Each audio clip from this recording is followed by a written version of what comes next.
Good morning, and thank you for braving the weather and coming.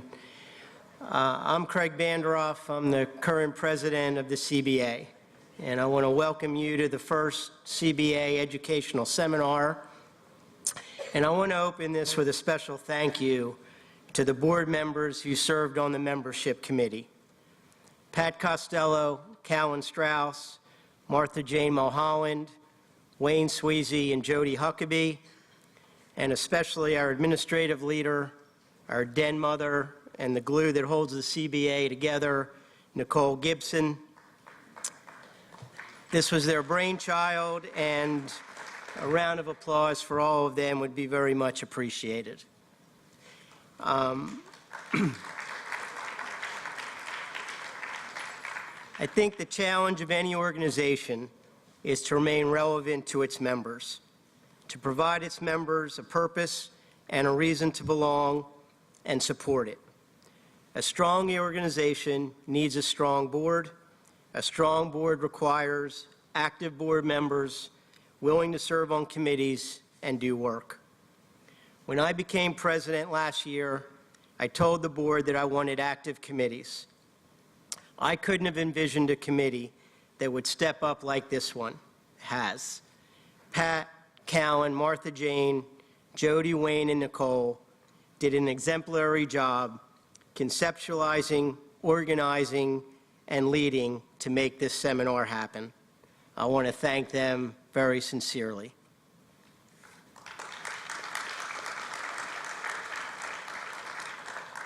I'm going to begin reading the CBA mission statement, which we read before every board meeting. The CBA works democratically on behalf of every consignor and commercial breeder, large and small, to provide representation and a constructive, unified voice related to sales issues, policies, and procedures. The association's initiatives are designed to encourage a fair and expanding marketplace for all who breed, buy, or sell thoroughbreds. We work in an industry with a multitude of alphabet organizations. Why have the CBA? The CBA provides consignors and breeders representation dedicated to improving the public sales arena for all participants. The CBA was formed and exists to give these participants a seat at the table. From humble beginnings of a few of us, led by our mentor, Rob Whiteley, the CBA now represents members that account for over 75% of North American auction revenue. Our members include leading breeders and almost every major consignor. Through a unified voice, we gained a seat at the table and retain it. Our role includes representation and input with sales companies, legislators, and regulators. Legislative awareness of legislation that has a bearing on us. Education through published booklets on relevant sales and veterinarian issues, and conducting this seminar. Preferred provider services and discounts. Many of our preferred providers are here today. Please visit with them at your leisure. Our mission going forward remains much the same. Vigilance when needed, and a reminder to all auction participants who we are and what and who we represent. I encourage you to reach out to a board member with any issues or concerns you have. And again, I want to thank you for attending today. We're fortunate to have a very busy man give an opening address for us, Senator Damon Thayer. Damon is the Republican senator from Georgetown and was first elected to the state Senate in 2003. In 2013, Damon was elected to leadership as Senate Majority Floor Leader. As a member of leadership, he holds key positions on the Committee on Committees, Rules Committee, and the Legislative Research Committee. His awards and recognitions are numerous.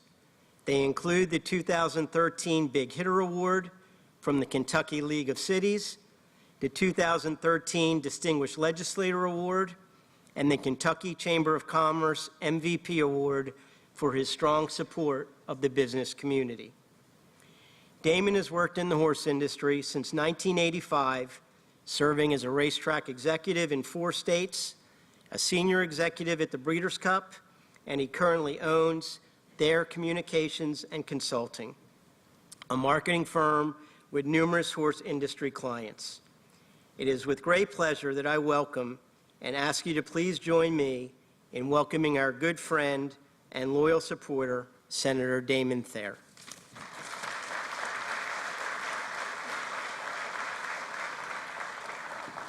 Thanks, Craig, and good morning. Never thought I'd be up on this stage in the sales pavilion, giving a speech. Tried to sell a few horses here, but I've decided to spend most of my time in politics because that didn't work out so well for me. You know, as I was driving over this morning thinking about my comments, I remembered that today is the 11th anniversary of when I was first sworn into the state Senate. I won a special election January 28, 2003, and I was sworn in on February 4th of 2003, 11 years ago. Lots changed since then in our industry. Lots changed in Frankfurt. I think things are going to change in Frankfurt even more later this year. But I thought what I'd do is talk a little bit about some of the successes for the horse industry over the last 11 years.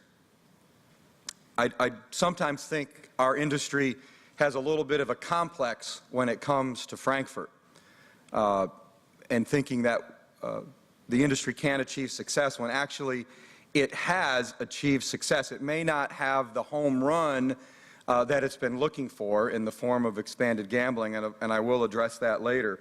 But we have had a lot of base hits, and actually some better than base hits. One of the greatest examples of those, the CBA played a key role in. And that was the reform of the laws surrounding dual agency and transparency in the sales process.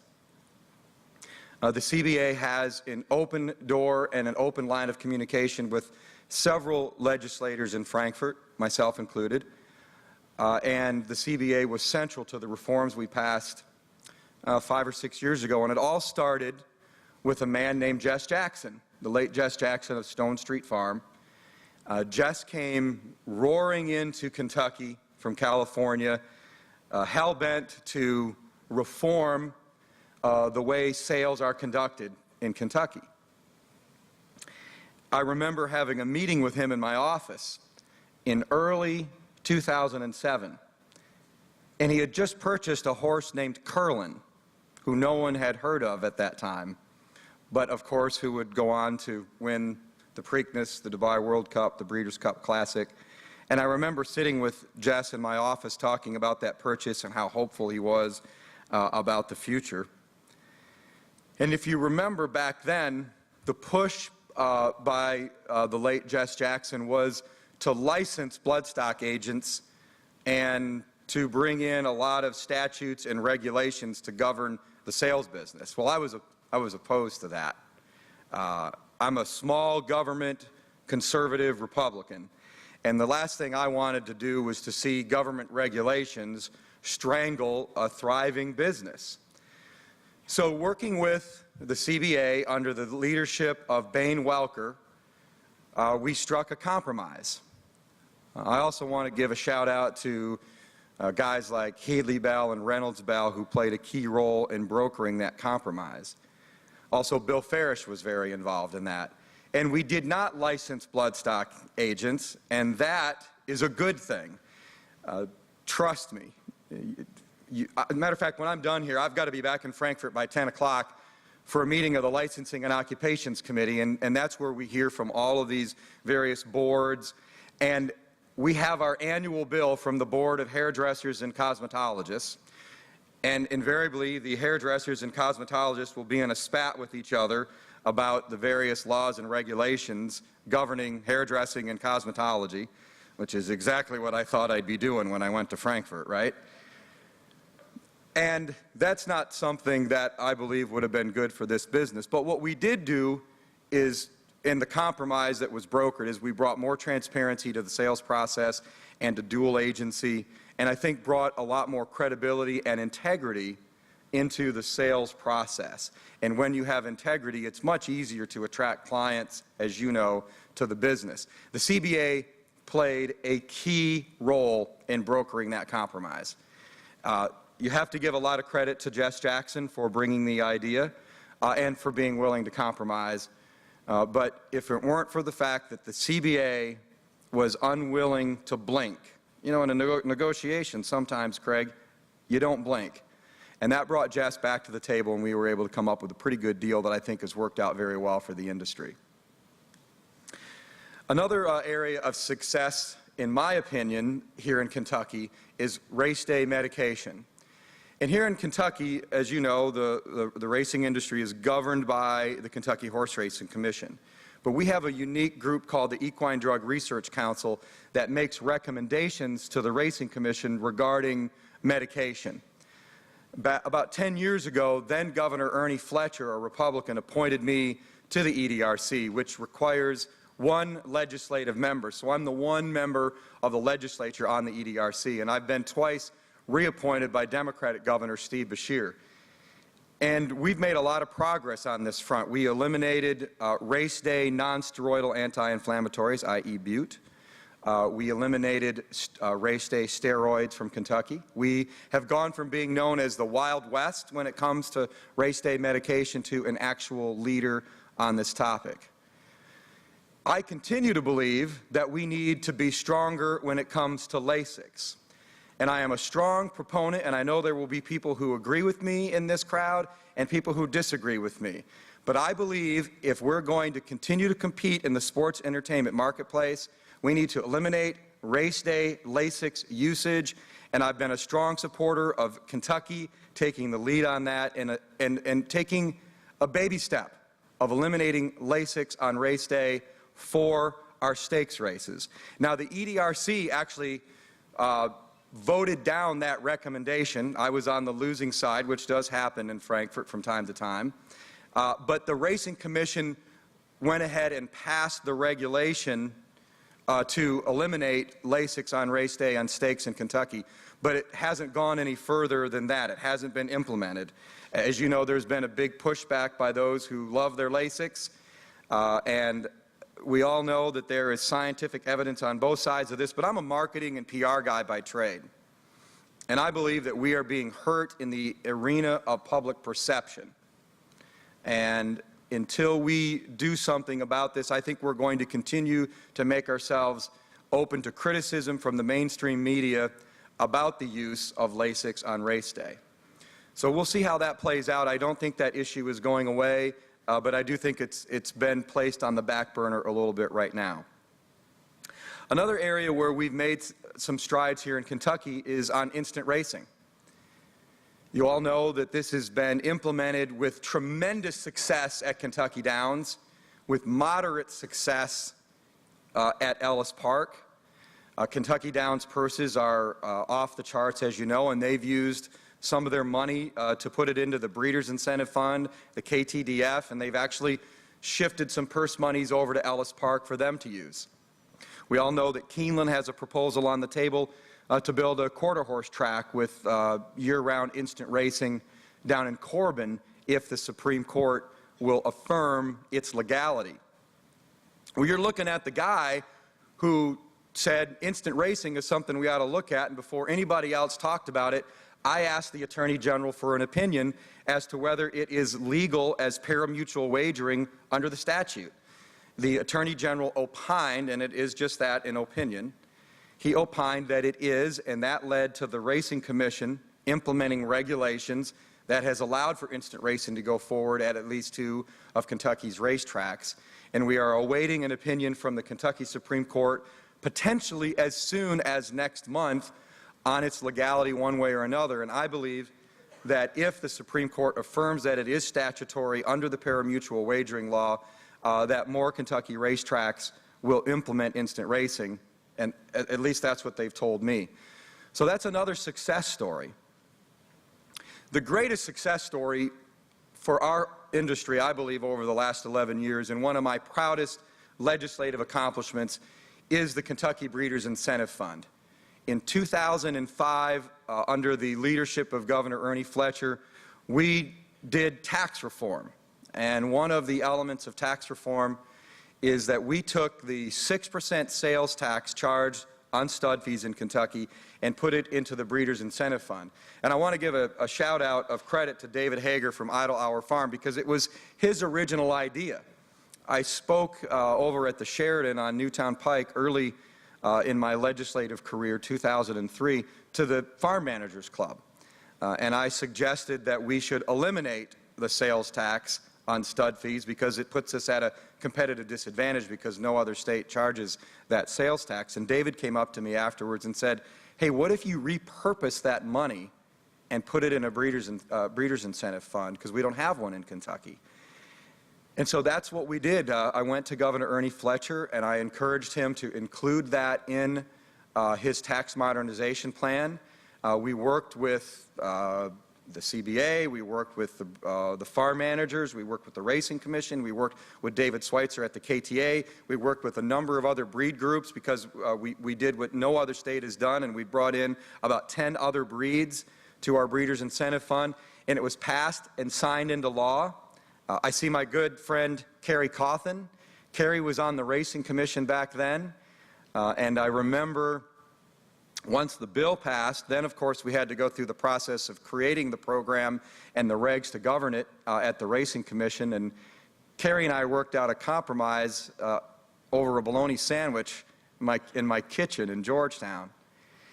And now we're, since 2007, with the looming announcement that you all will get in the next week from the Racing Commission of another $10.5 million being rewarded to successful breeders, we have returned $87 million. $87 million in taxes paid on stud fees in Kentucky to Kentucky breeders all over the world, all over the country. Now, we had to fight to get that because there were elements out there who wanted to only reward Kentucky breds who raced in Kentucky, but that doesn't recognize the fact that we are an export business. The horse industry here in Kentucky is a worldwide exporter of bloodstock. Nobody knows that better than you. And so we implemented regs that rewarded horses all over the country, all over the world.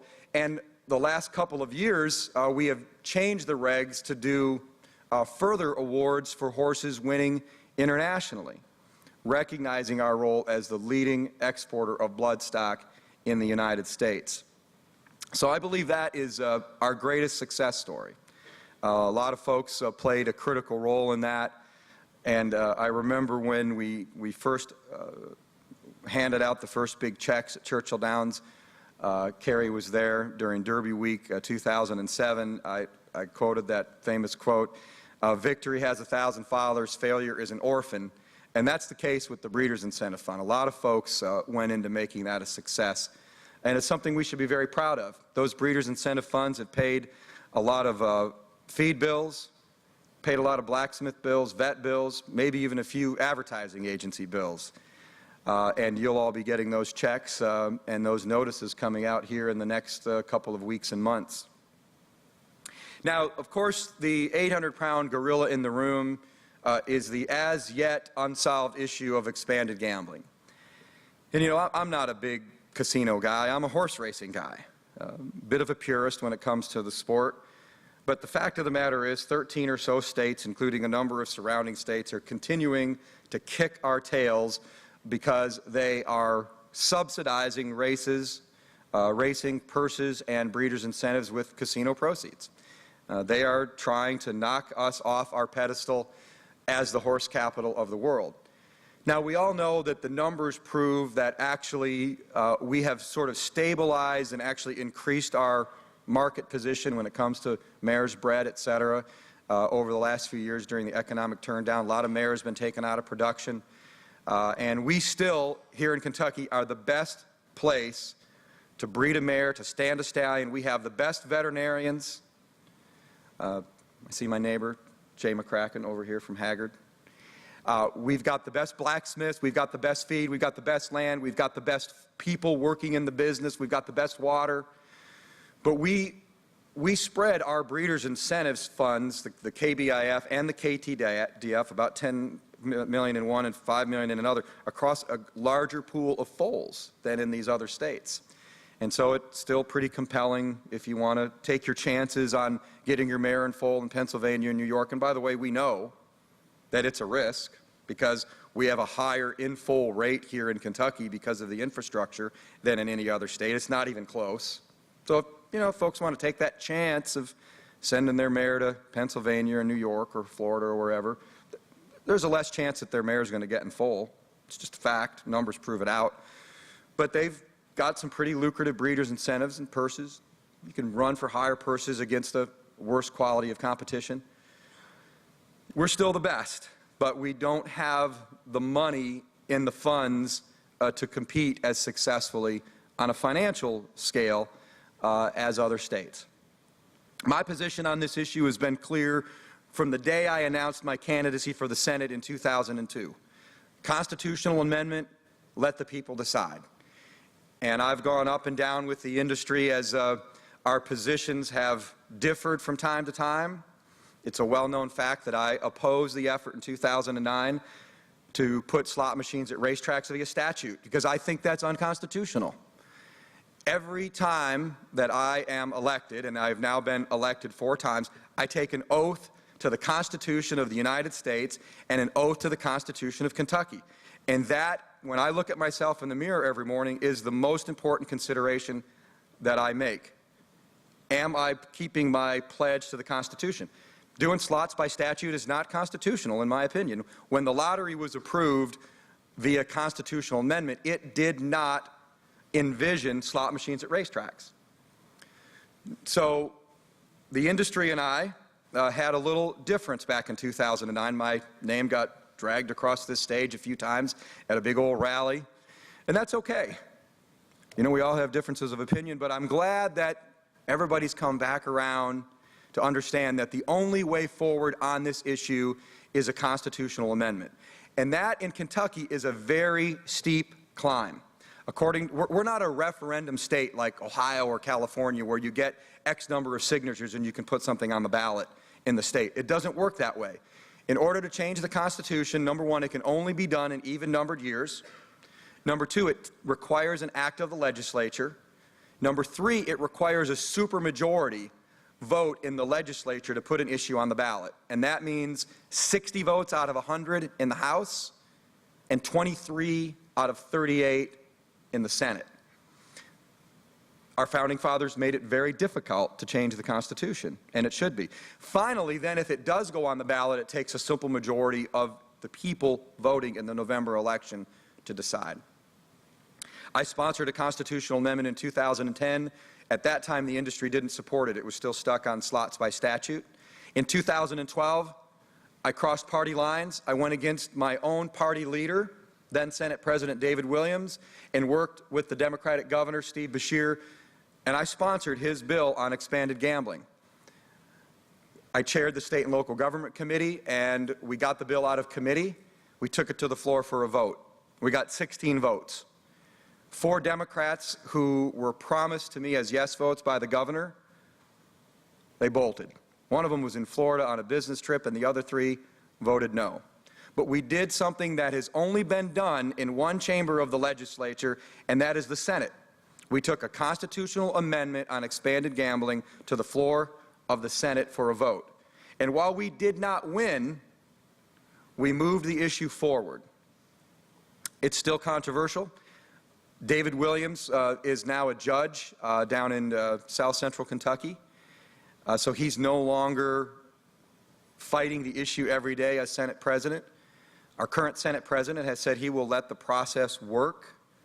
But it's still a tough vote. I know everybody thought when David Williams left Frankfurt that it would be a slam dunk, but it's not. I look at this as an issue that's been around since 1994 when I worked for Jerry Carroll at Turfway Park. It's something that has been debated and polled, and we know that it enjoys broad support to put it on the ballot, at the very least. But for legislators from rural areas or legislators who are for religious or moral purposes against gaming, it still is a pro-gaming vote to put it on the ballot. So it's an uphill climb. We have a bill sponsored in the Senate by Senator Dan Syme, who's a member of our Republican leadership team, and another bill in the House sponsored by Representative Larry Clark, a member of the leadership team in the House. As of this moment, we are trying to decide a strategy, if there is one, to move forward. As you might imagine, the horse industry is not united on an approach. And I know it's shocking to think that the horse industry can't agree. This is just something that is unprecedented. Okay, pardon my sarcasm, guys, but this is one of the problems we've had on this issue, is the horse industry always seems to fight over a pie and how it's to be sliced, and that pie hasn't even been baked yet. So take a look at Senate Bill 33. It's basically my bill from 2010, sponsored by Senator Dan Syme. It's a clean amendment. Let the people decide on whether or not we have expanded gambling, with one key component: 10% off the top of gross gaming revenue for purses and breeders' incentives in Kentucky. That is the only way I will support it.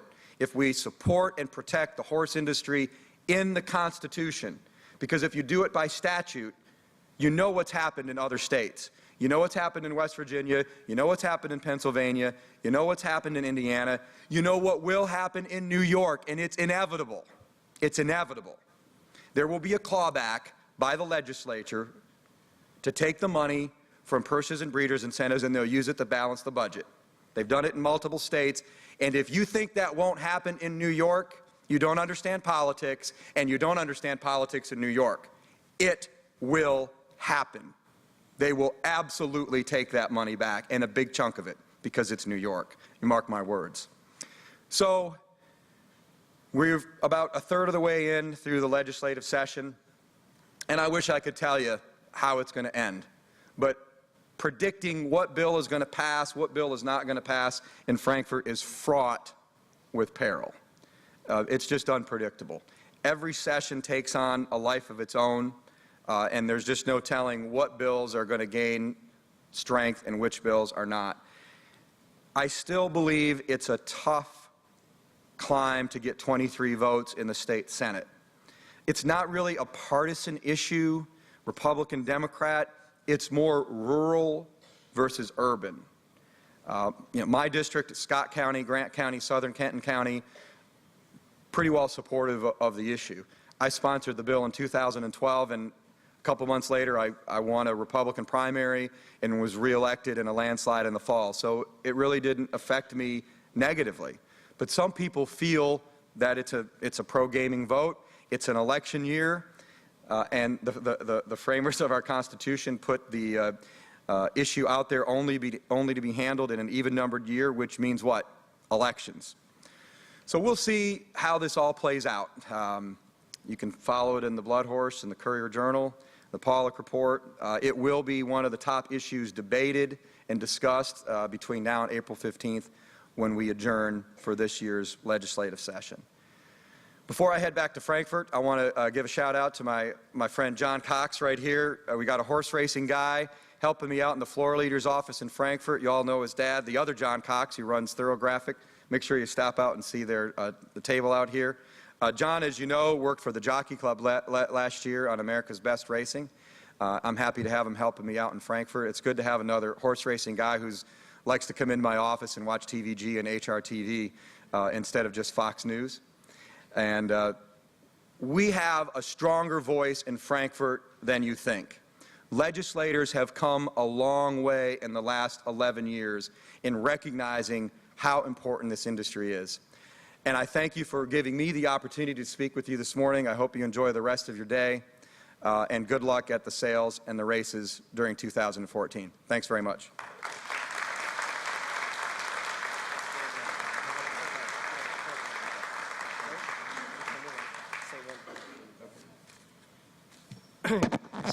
Damon is incredibly busy with the legislature in session, And I just want to thank him and make sure everybody understands, you know, Damon is our friend in Frankfurt, and he is our go-to man when it comes to issues. And Damon and I always chuckle about this, but the last time Damon came to a meeting that I was in on a board, you know, we almost got into a fist fight, and both accosted each other. My money was on you. Yeah. And, you know, he waited for me in the parking lot. He had a big guy. I had Neil Howard, who's about my size, and, you know, we decided not to duke it out. But I think we've all come to realize he is our friend and a big supporter, and thank you for taking the time to come. Thanks for having me. All right. All right, take care. See you. Thanks, Greg. All right. I'm going to set a new land speed record.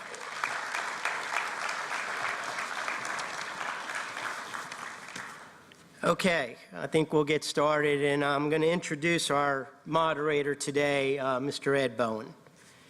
Since 1994, Ed Bowen has served as the full-time president of the Grayson Jockey Club Research Foundation, traditionally the leading source of private funding for veterinarian research specifically to benefit horses. Typically, the foundation will be funding 15 to 18 specific projects at various universities, providing between $850,000 to $1 million annually.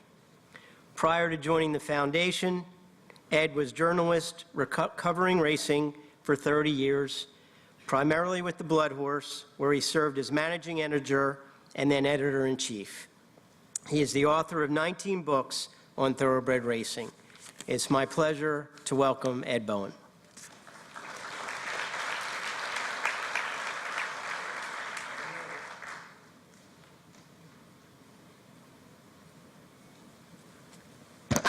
Thank you very much. Good morning, ladies and gentlemen.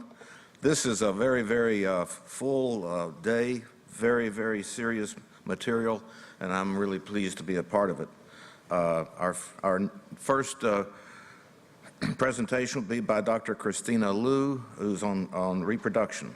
Dr. Liu was raised in Philadelphia. She attended vet school at the University of Pennsylvania and completed a residency at the wonderful New Bolton Center there. After practicing in Westchester, she came to Hager, Davis, and McGee in 2005. Her area of specialty is theriogenology, which I think I said approximately correctly. She also has completed the veterinary acupuncture course. So it's my pleasure to introduce Dr. Liu. Thank you. Oh, I'm just going to wander. Okay. Thanks. Well, thank you very much. I'm really honored to have been invited to speak to you guys, and I have to admit to being a little intimidated in front of this crowd of people that I respect highly. So I'm going to start off this day talking about getting this product that we wind up selling, so getting from the oocyte, or the egg, to the foal. So as part of her PhD thesis, Karen Bosch at the University of Kentucky looked at the impact of reproductive efficiency over time and mare financial values on the economic returns among thoroughbred mares in central Kentucky. So as part of this thesis, she included 1,011 mares from 13 thoroughbred farms in this area, and this data was collected from the 2004 breeding season. For those that are interested, it was published in the Equine Veterinary Journal in December of 2009. So among other things that she looked at the hypothetical rate of return using average mare prices and average sale prices. And this is a base model of a maiden mare that was purchased in year 0, gotten foal every year, barren once on year 4, and looking at the internal rate of return, or the break-even point, when she's sold pregnant after year 7. So other statistics from her PhD thesis include the end-of-season pregnancy rate was greater than 90%. This area is quite good at what they do, that tells you. The per-cycle pregnancy rate across all ages at day 15 of gestation was about 64%. So you have about a 64% chance of getting the average mare pregnant per cycle. I'll address that again in a second. Amongst this population of mares here in Kentucky, fertility seems to decline at around 14 years of age. So that's like the women fertility declines around 38 or 39, so 14 is about the age in thoroughbred mares. And again, based on her numbers and her thesis, profitability, we're looking at trying to achieve 6 foals in 7 years. That's our goal. So when we're approaching every particular mare, if I go to see a mare, say tomorrow, getting her pregnant, my goal is not to get her pregnant just this year. My goal is to get her pregnant early enough so that we can get 6 foals in 7 years to make you some money. Okay, so that gets us into the concept of drift. I think we're all familiar with this. So at the top of that graph, this mare last year conceives in that red box, and gestational length is 11 months. We all know that. So she foals. Foal heat will occupy, hypothetically, to make math easy, 1 week, and then her first cycle occupies about 3 weeks. So we need to get this mare pregnant in this region right here. And if we don't get her pregnant in this region right here, what happens is she drifts. In other words, her conception date this year is going to be later than last year. That's okay, except remember, we're trying to get 6 foals in 7 years. And so that tells us that the time we have to get all that done is from the time of her first conception, her maiden year, all the way till June. So our goal is try to minimize drift every single year. From here on out, I'm going to talk about data that have been recently published or data that is recently pertinent or will be pertinent quite soon to improve our ability to get foals out of these mares, improve profitability. So you guys have probably seen recent presentations looking at this new light mask. These papers have been published in 2012. So blue light from a light-emitting diode was directed at a single eye, and it was demonstrated that it does elicit a dose-dependent suppression of melatonin. So melatonin is that hormone that helps with seasonality. Horses are long-day breeders. We want melatonin to be down. And what's not novel about this is typically we thought it required daylight or light on the top of the stall. But what we learned here is that the wavelength of blue light from that one diode and only directed at one light allows us some flexibility in housing, per se. So to prove that it actually works in a real model, the next paper is blue light from an individual light mask directed at a single eye will advance the breeding season in mares, and this was demonstrated locally here in Kentucky. So we typically apply these lighting programs to barren and maiden mares, but the other group of mares to consider are your foaling mares. So one reason for lighting a foaling mare is if she's due early in the season, you're going to decrease the incidence of her shutting down after her foal heat. So we've all had those mares, they foal early, go through foal heat, and then breaks on.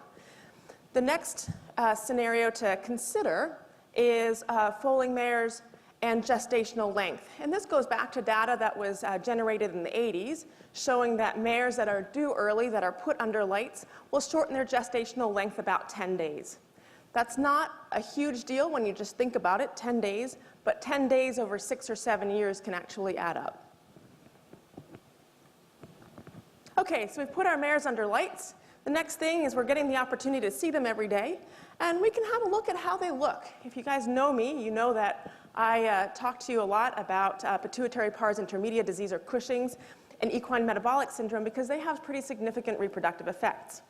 But first, body condition. We know that we're going to increase the concentrates to try to improve the opportunity of getting an earlier first ovulation. If we're starting that with a mare that is in a higher body condition than body condition score 5, it really doesn't have much an effect. So we want to start with a body condition score of about 3.5 to 4 and then increase our plane of nutrition from there. So what's circled in red on this particular horse are regions of fat accumulation, and those fat pads can actually have endocrine effects. And you might see these fat pads in early signs of endocrine disease, including Cushing's or metabolic syndrome.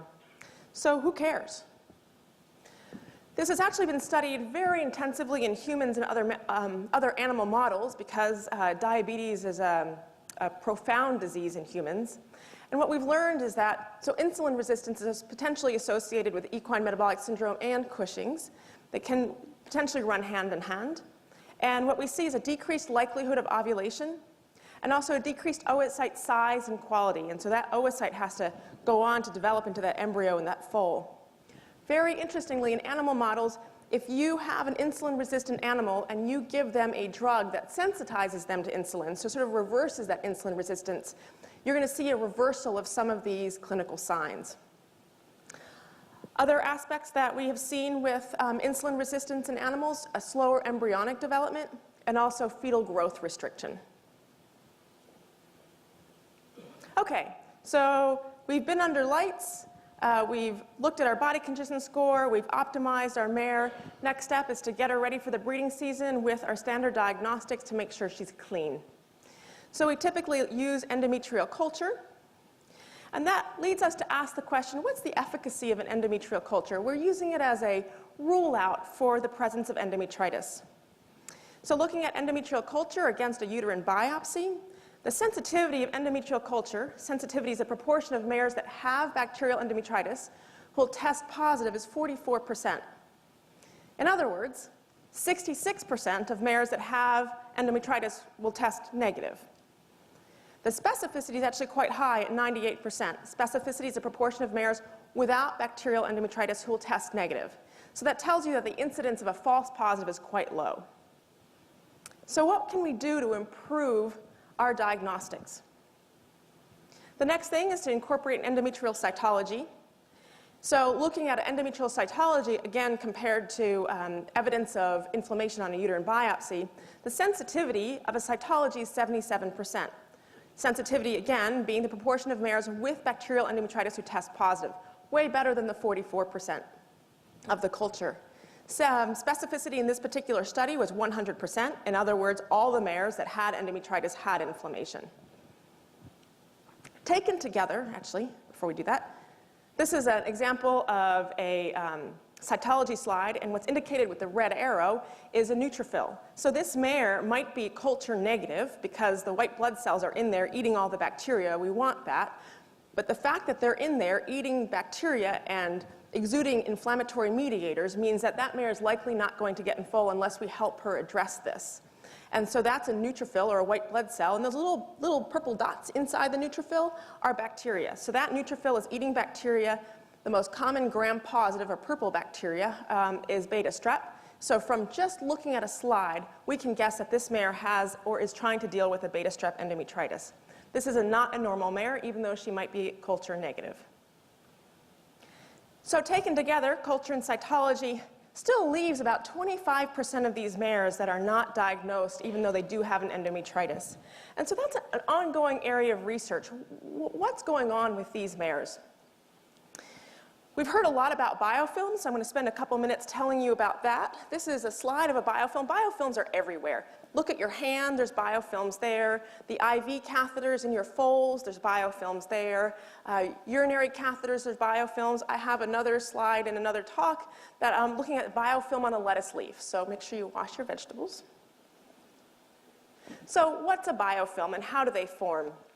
So in this depiction, on the left two side, bacteria bind to a surface, and tends to be that the bacteria have binding sort of feet that make them prone to bind certain surfaces. So there are bacteria that like bladders and like uteri, and those are the ones that we commonly see. They'll bind to that surface, and then they will replicate.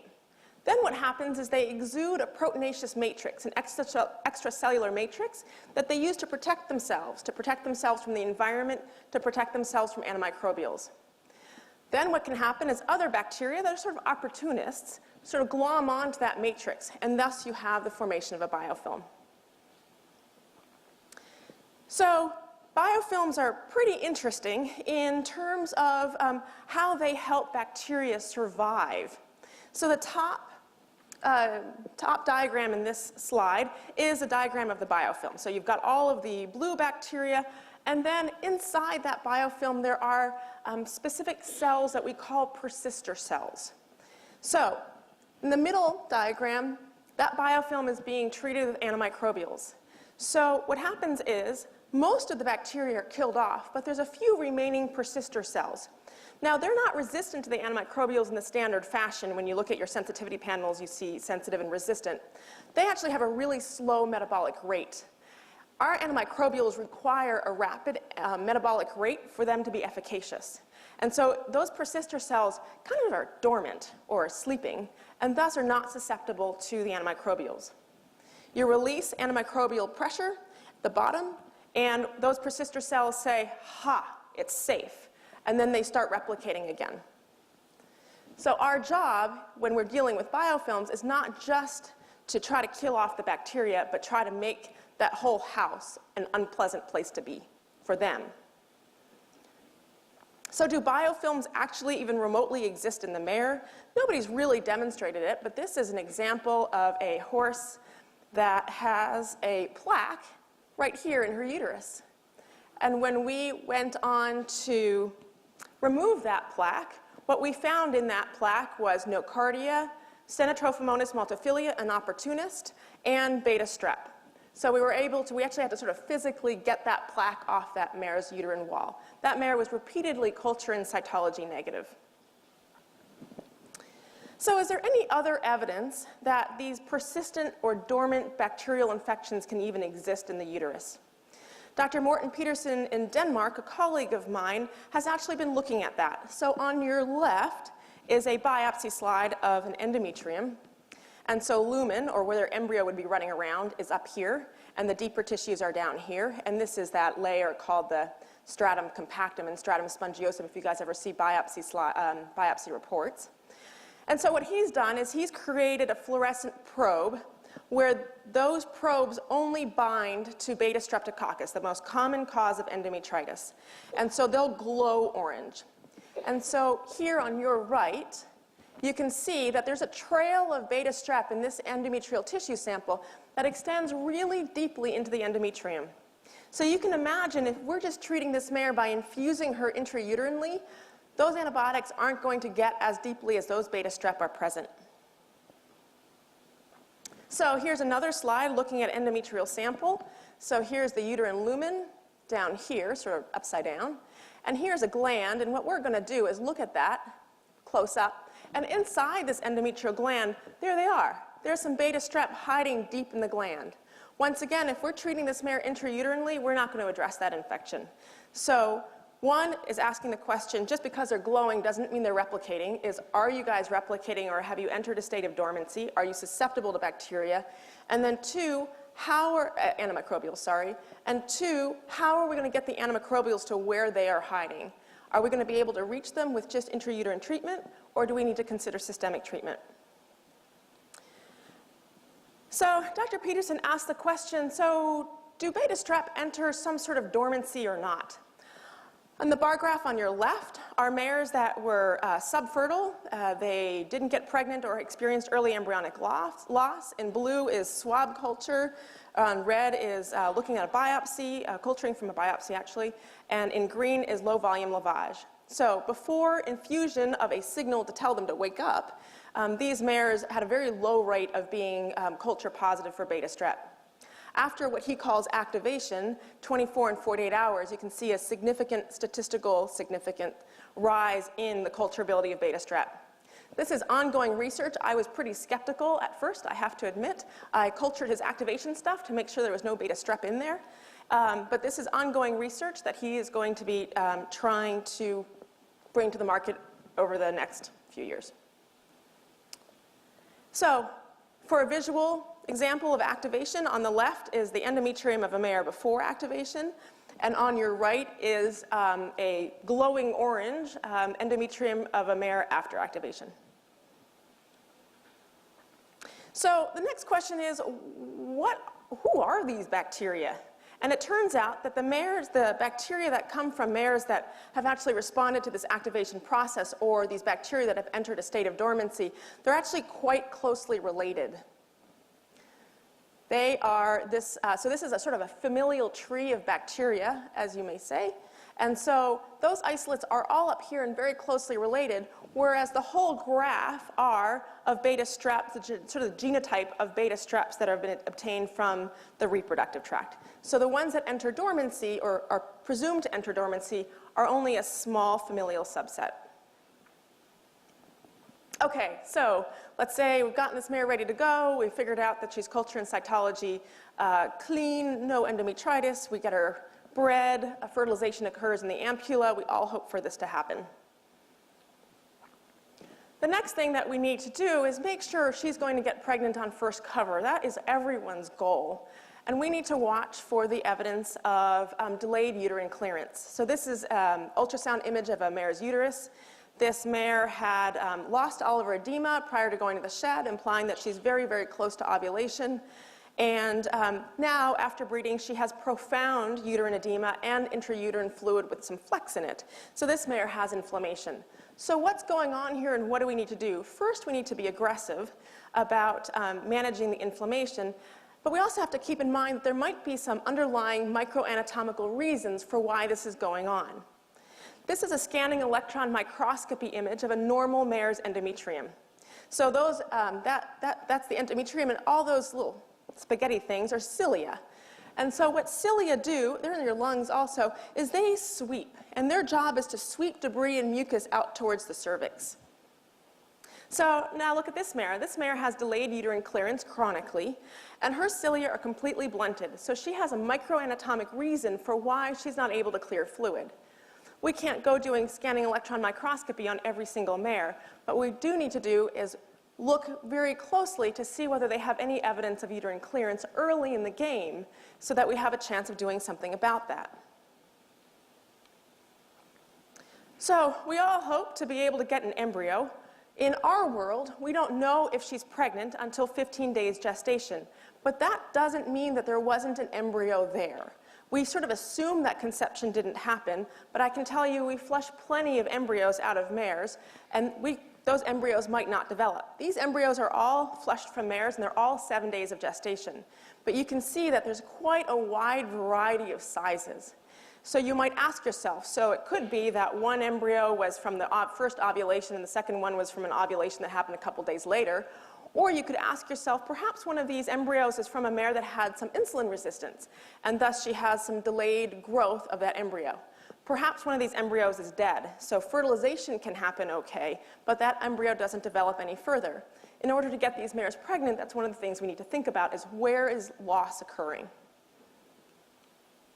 Okay, so now jumping ahead to mid to late gestation, one of the most common causes of loss of a foal in our industry is bacterial placentitis. So Roden and Trodson in 1996 have published parameters that we all use on a regular basis. On the left is a bar graph of the combined thickness of the uteroplacental unit, the measurement that you can see us taking right here, the combined thickness of the uteroplacental unit, and that's a monitoring tool we have for placentitis. This is an ultrasound image of a mare that has a 14 millimeter combined thickness of the uteroplacental unit at 10 months gestation. So that's quite thick. This mare has already undergone 1 week of pretty aggressive treatment for placentitis. She looked much worse a week before. And she actually went on to foal a live, healthy foal. So another screening tool that we have for monitoring for bacterial placentitis is transabdominal ultrasonography. So here you can see towards the bottom left of your image are the rib cage of the foal, and you can see the heartbeat at the bottom. And you can see at the top, you have your placenta waving around, and there's a pocket of pus in there. So bacterial endometritis doesn't have to happen just at the cervical star. Other places it can happen is on, for example, the ventral abdomen, as in the case of this mare. Another screening tool that we have available to us is hormone measurements. One of the most common is serial progestogen measurement, and we typically use a progesterone assay. Around here, we use progesterone ELISA assay, which is just a type of test, and a normal mare's progestogen curve, and you kind of have to do this serially. A one-time measurement doesn't tell you an awful lot.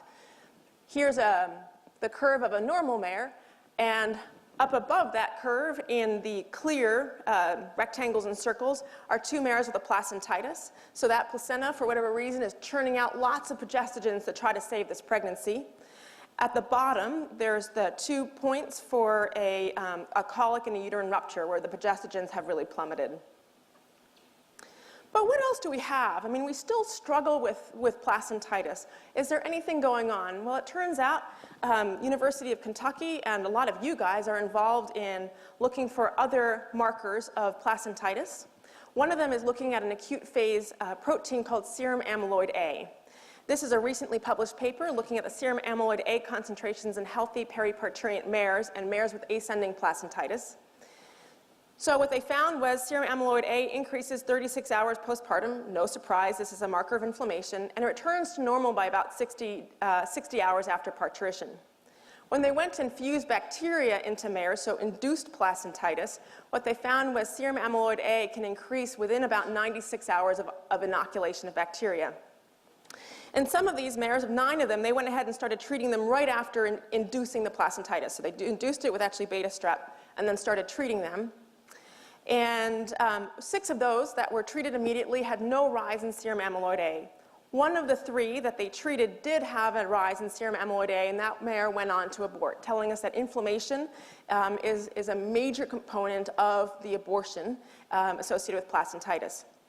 Interestingly, they didn't see an association between serum amyloid A and the traditional clinical parameters that we use, including CTUP measurement and watching for premature mammary development, for instance, suggesting that serum amyloid A may be yet another tool for us to use for screening.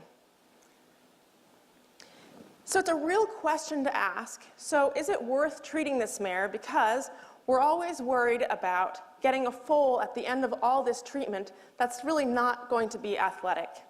This is a paper published in 2012 looking at foals of normal birth weight and foals of low birth weight and looking at their performance ratings, so performance ratings along the x-axis.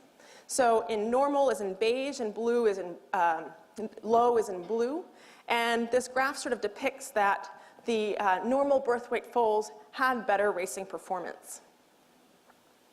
Sidney Hughes in 2012 published another study looking at mares that were diagnosed or suspected to have placentitis using sort of screening tools and using horses in our area. And what she found was that there was really no age difference in mares that had placentitis, and placentitis was suspected in these mares that were in these screening programs starting around, on average, about 9 months of gestation.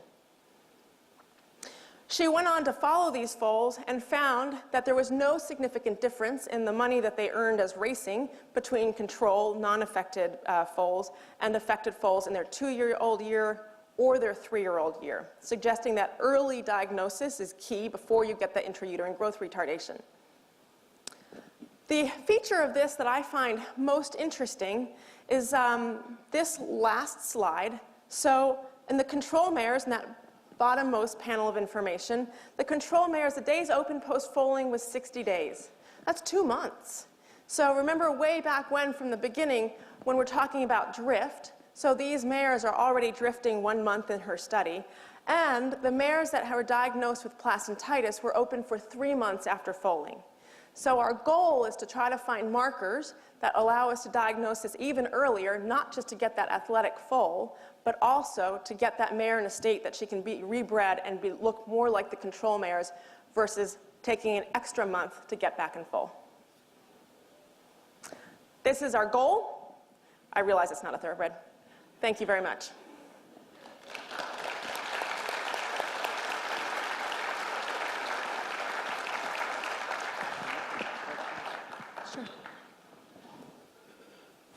Thank you very much. I think we're ahead of schedule, so Dr. Liu can take a few questions. If you want to just raise your hand and speak up, I'll try to repeat the question.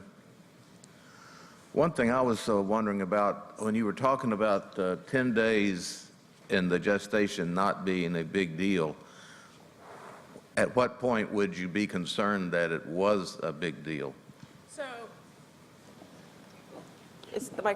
So that study was just putting mares under light, seemed to advance the foaling time, just lights alone, by about 10 days, just because mares are trained to, or ingrained by light, to foal in the spring when close to when daylight is longest. In that particular study, they did not see any significant intrauterine growth retardation because the gestational length was shorter, which is, I think, the point that you're getting at. On the flip side, if you have a mare that normally wants to carry, say, 340 and she foals 10 days later, you're absolutely right. You don't want an early foaling, but it seems like by using lights, so months, over a period of months, so lighting a mare just like you do a maiden or barren mare, it did seem to entrain all of her hormonal and melatonin signals to lead her to foal earlier. Okay, thank you. Thank you. Are there any other questions? Dr. Liu, could you just explain a little bit about pergolide and how that affects all these problems? Thanks.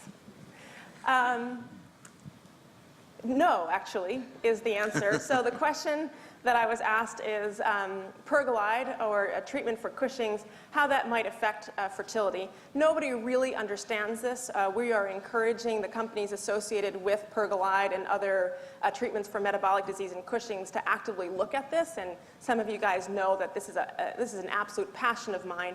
We see in humans, for instance, diabetics, which is not Cushing's disease, it's more like equine metabolic syndrome, that endocrine disease is A, very prevalent, and B, has a profound impact on reproduction. We're asking our mares to reproduce beyond their decline in fertility, which happens about 14 years. And with age comes endocrine disease. And so that is the reason that we're looking at those things. It turns out that there's probably, we're not using pergolide to treat these mares for Cushing's per se. Cushing's uses a whole set of very complicated pituitary and hypothalamic brain hormones, for instance, that are also very involved. There's hundreds of them that all talk to each other, and they're very involved in regulating reproduction. And so we're wondering whether the use of pergolide in some of these mares alters or normalizes some of those other hormones to improve our reproduction status. We're not necessarily treating them for Cushing's, even though that's what is written on the label. Was that vague enough? Okay. Another question? Dr. Liu, you referenced in one of your slides the collection, the nocardia form placentitis. And if I understood your slide correctly, that was obviously in a non-pregnant mare, and you collected that in the plaque that you showed. That is something that a lot of us are concerned about as far as the origin and when that occurs. And I guess my question would come back to you, is that something that we as managers can utilize some sort of scoping process on some of these barren mares prior to the breeding season? Because again, these mares that are, as you said, culturing negative, but yet you are literally getting nocardia from these uteruses from that scope finding. Is that correct? So that was one example, that was one particular mare. Getting nocardia out of these mares is not that common. I'll say that, but we've seen a handful, enough to make your eyebrows seriously go up as to when it gets in there. So nocardia-form bacteria are really interesting, and I know you don't like to hear veterinarians use the word interesting, but they are real opportunists. They seem to, I culture them out of mares, in mares that are really unhealthy, and granted, the subset of mares I'm getting to see are potentially not totally reproductively healthy, but they seem to be there secondary to something else. We still don't understand how nocardia sets up a placentitis.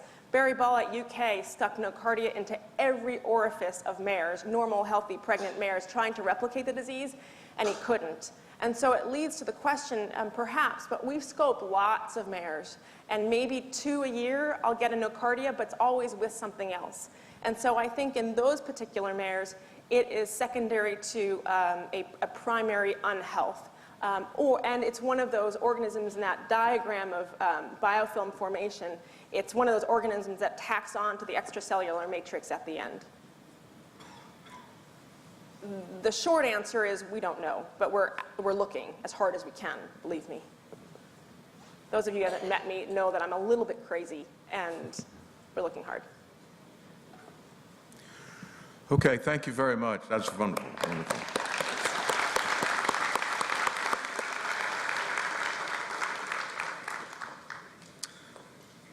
Our next presenter is Dr. Jay McCracken. Dr. McCracken attended Cornell College of Veterinary Medicine and graduated in 1999. She completed a visiting internship at Haggard, Davis & McGee and then continued on as field care associates. Her interests are in the fields of field medicine, neonatal care, broodmare management, medical ultrasonography, and field emergency and critical care. She also has completed the course in veterinary acupuncture. So it's a pleasure to greet Dr. J. McCracken. Thank you.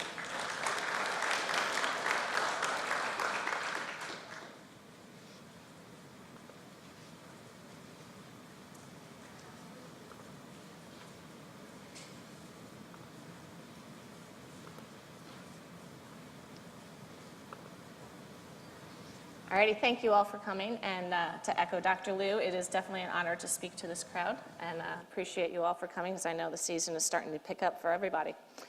So once Dr. Liu gets all the mares pregnant and the foals hit the ground, then the next thing you need to worry about is making sure that that foal is healthy, grows as quickly and as properly as can be, so that you have a healthy individual and that you have an athletic individual at the end of it all. My passion, one of my passions, is Rhodococcus equi. As many of you know, Rhodococcus equi is a bacteria that is able to be cultured out of soil almost everywhere in the world. It has been cultured out of every continent except for Antarctica, and I'm not sure if that's just because they didn't look in Antarctica for it. Rhodococcus equi is a little gram-positive bacteria that is usually found within cells. It is mostly a disease of foals, although highly immunocompromised adults can also get rhodococcus if they are extremely stressed. Most common cause of presentation of R. equi is going to be pneumonia. The majority of R. equi disease is pneumonia in foals. It has been shown that the foals are infected just in the first few days of life, and then this bacteria incubates over time and actually will go on to present as disease later down the line. Usually the pneumonia will show as abscesses, pus-filled suppurative abscesses within the lungs. The foals will have very high fevers, 104 to 106. They'll be depressed, probably because of the fevers. They'll suffer weight loss if this disease goes on too long. Obviously, they'll very often have a cough because of the abscesses within the lungs, with an elevated respiratory rate and effort. Now, R. equi can also present in other areas of the body, and these are termed extrapulmonary disease presentations. And these would include things like osteomyelitis, infections in the spinal cord, in the liver, in the eye. Basically, rhodococcus can pop up anywhere, but the majority of the time it's going to be within the lungs as pneumonia, and that's the focus of this talk right here.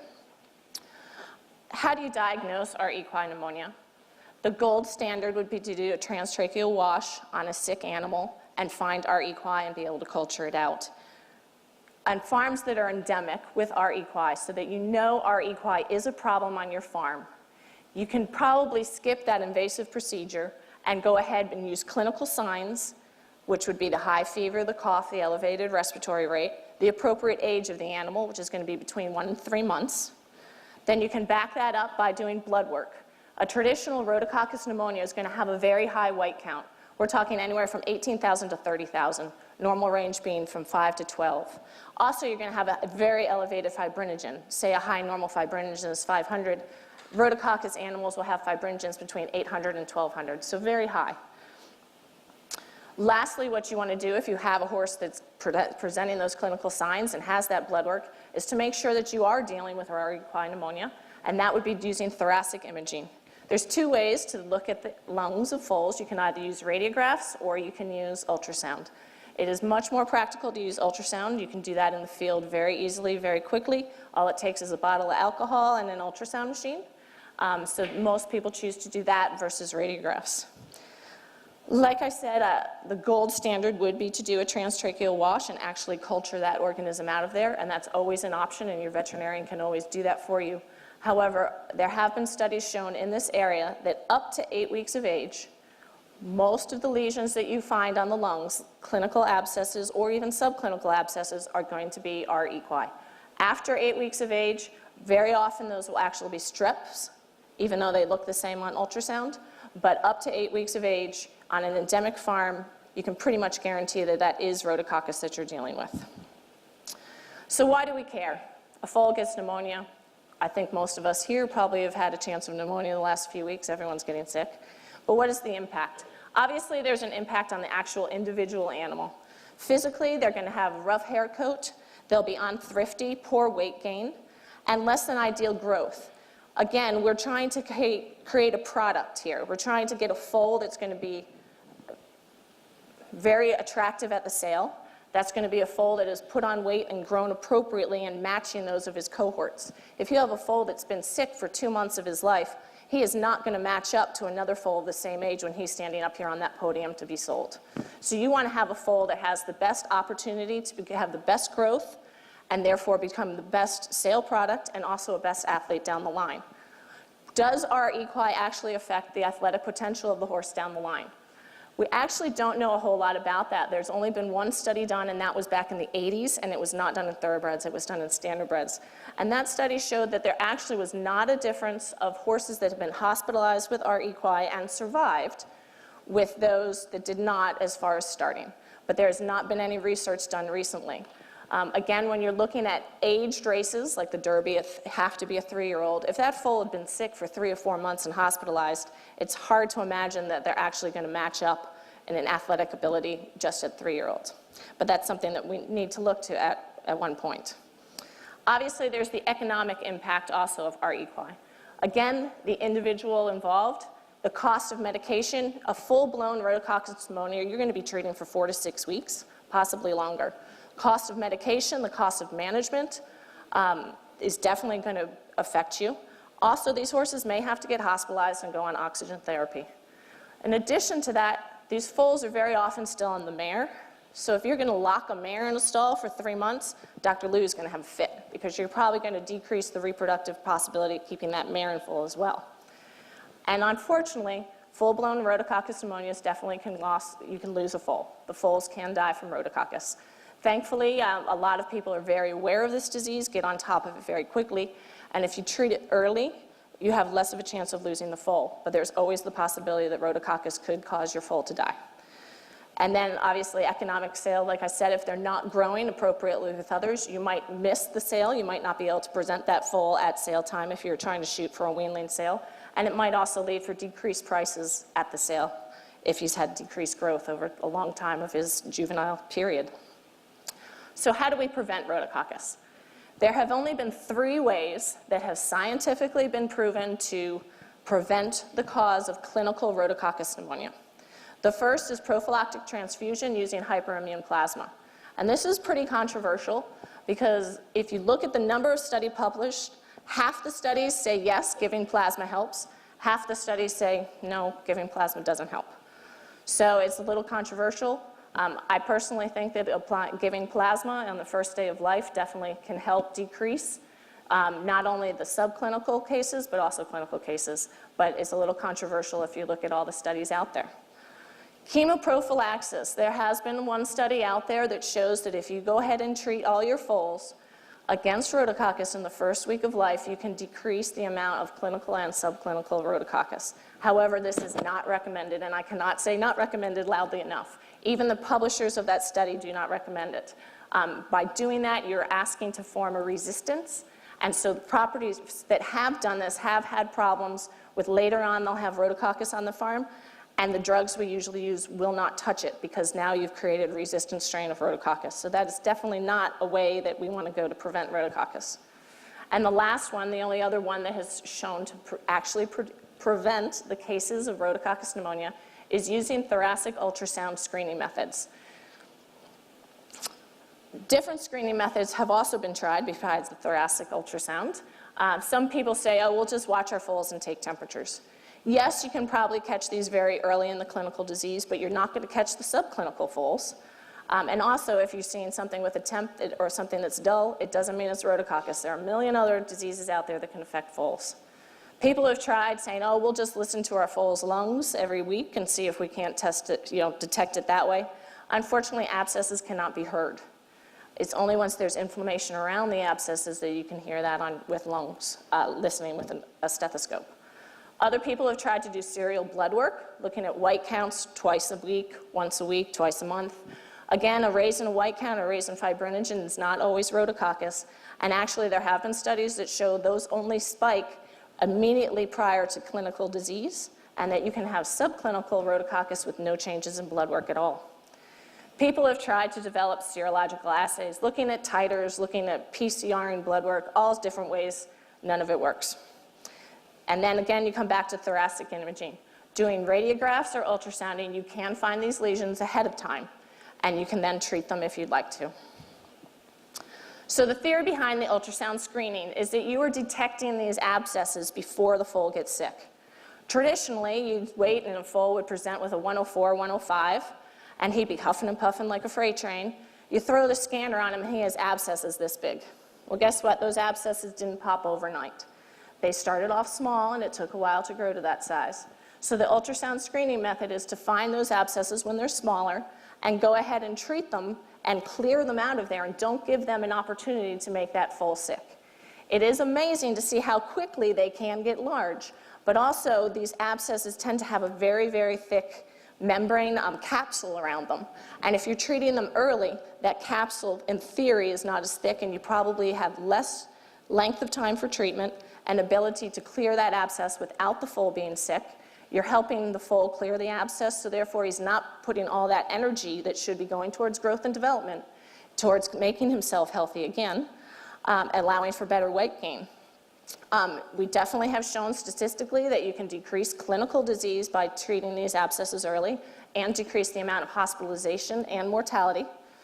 And also a theory is any foal that has the rhodococcus is shedding it in its feces. So all these foals out there that have subclinical disease are loading your pastures and your paddocks with R. equi.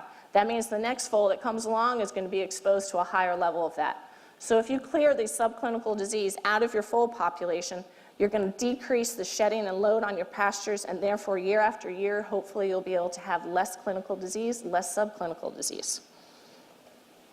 The screening protocol is pretty easy. We've been doing this since 2003, and I have fine-tuned it over the last 11 years. You can screen basically foals at 4 weeks of age, 6 weeks age, and 8 weeks of age. Following this protocol, if you do find a lesion, a lung lesion, like I said, we've basically shown by doing PCR on any lesions we find on foals up to 8 weeks of age that it most likely is rhodococcus. You go ahead and treat the ones that are large enough. And of course, if you are treating, you're going to alter that schedule a little bit. If you find a lesion at 8 weeks of age, you don't stop looking at that foal. You're going to follow it through and make sure that foal is clean on its lungs before you put them aside. There is a grade protocol that is pretty well established in the veterinary community, and it's basically based on the size of the lesions. Basically, a grade 0 is a clean lung. There's no sign of abscess, there's no sign of consolidation. A grade 1 would be less than or equal to 10 millimeters or 1 centimeter. Grade 2 between 11 and 20 millimeters. Grade 3, 21 to 30 millimeters, and on up the chart. This is an example of normal lung. For those of you who have not seen ultrasounds, this would be the surface of the lung right here. That is the pleural surface, this bright white line. And that is a nice healthy lung. It's a smooth white line. Everything below this, where did my mouse go? Hang on a second. I'm going the wrong way.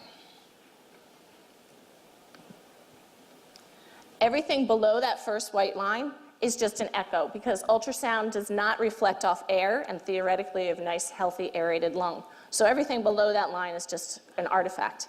There's only if there's something solid and concrete adjacent to that line that you're going to get a reflection back off it from ultrasound.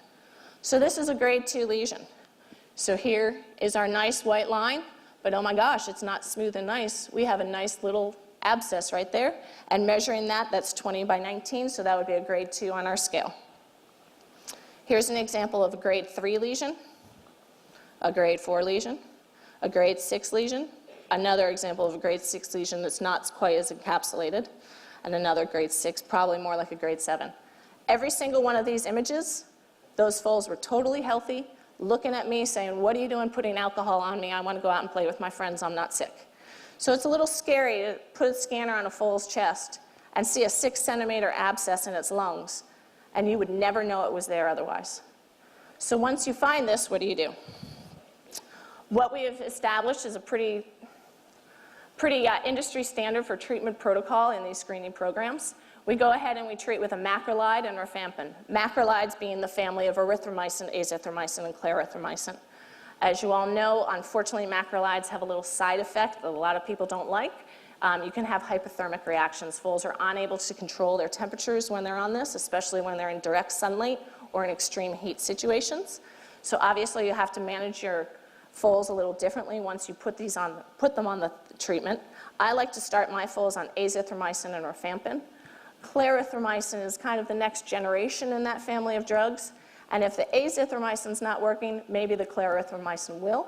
So I kind of like to keep that in reserve if I can. Doxycycline can be added to this, and doxycycline will act synergistically. It makes that macrolide a little bit stronger, and sometimes you can get some of those rhodococcus infections by adding that doxycycline in.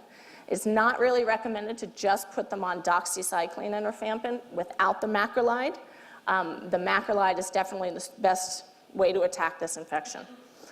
If your treatment is not working, you can always go ahead and do one of those transtracheal washes, culture it, and see which drugs would work. Majority of problems here in Kentucky on subclinical screening programs are responsive to azithromycin or rifampin.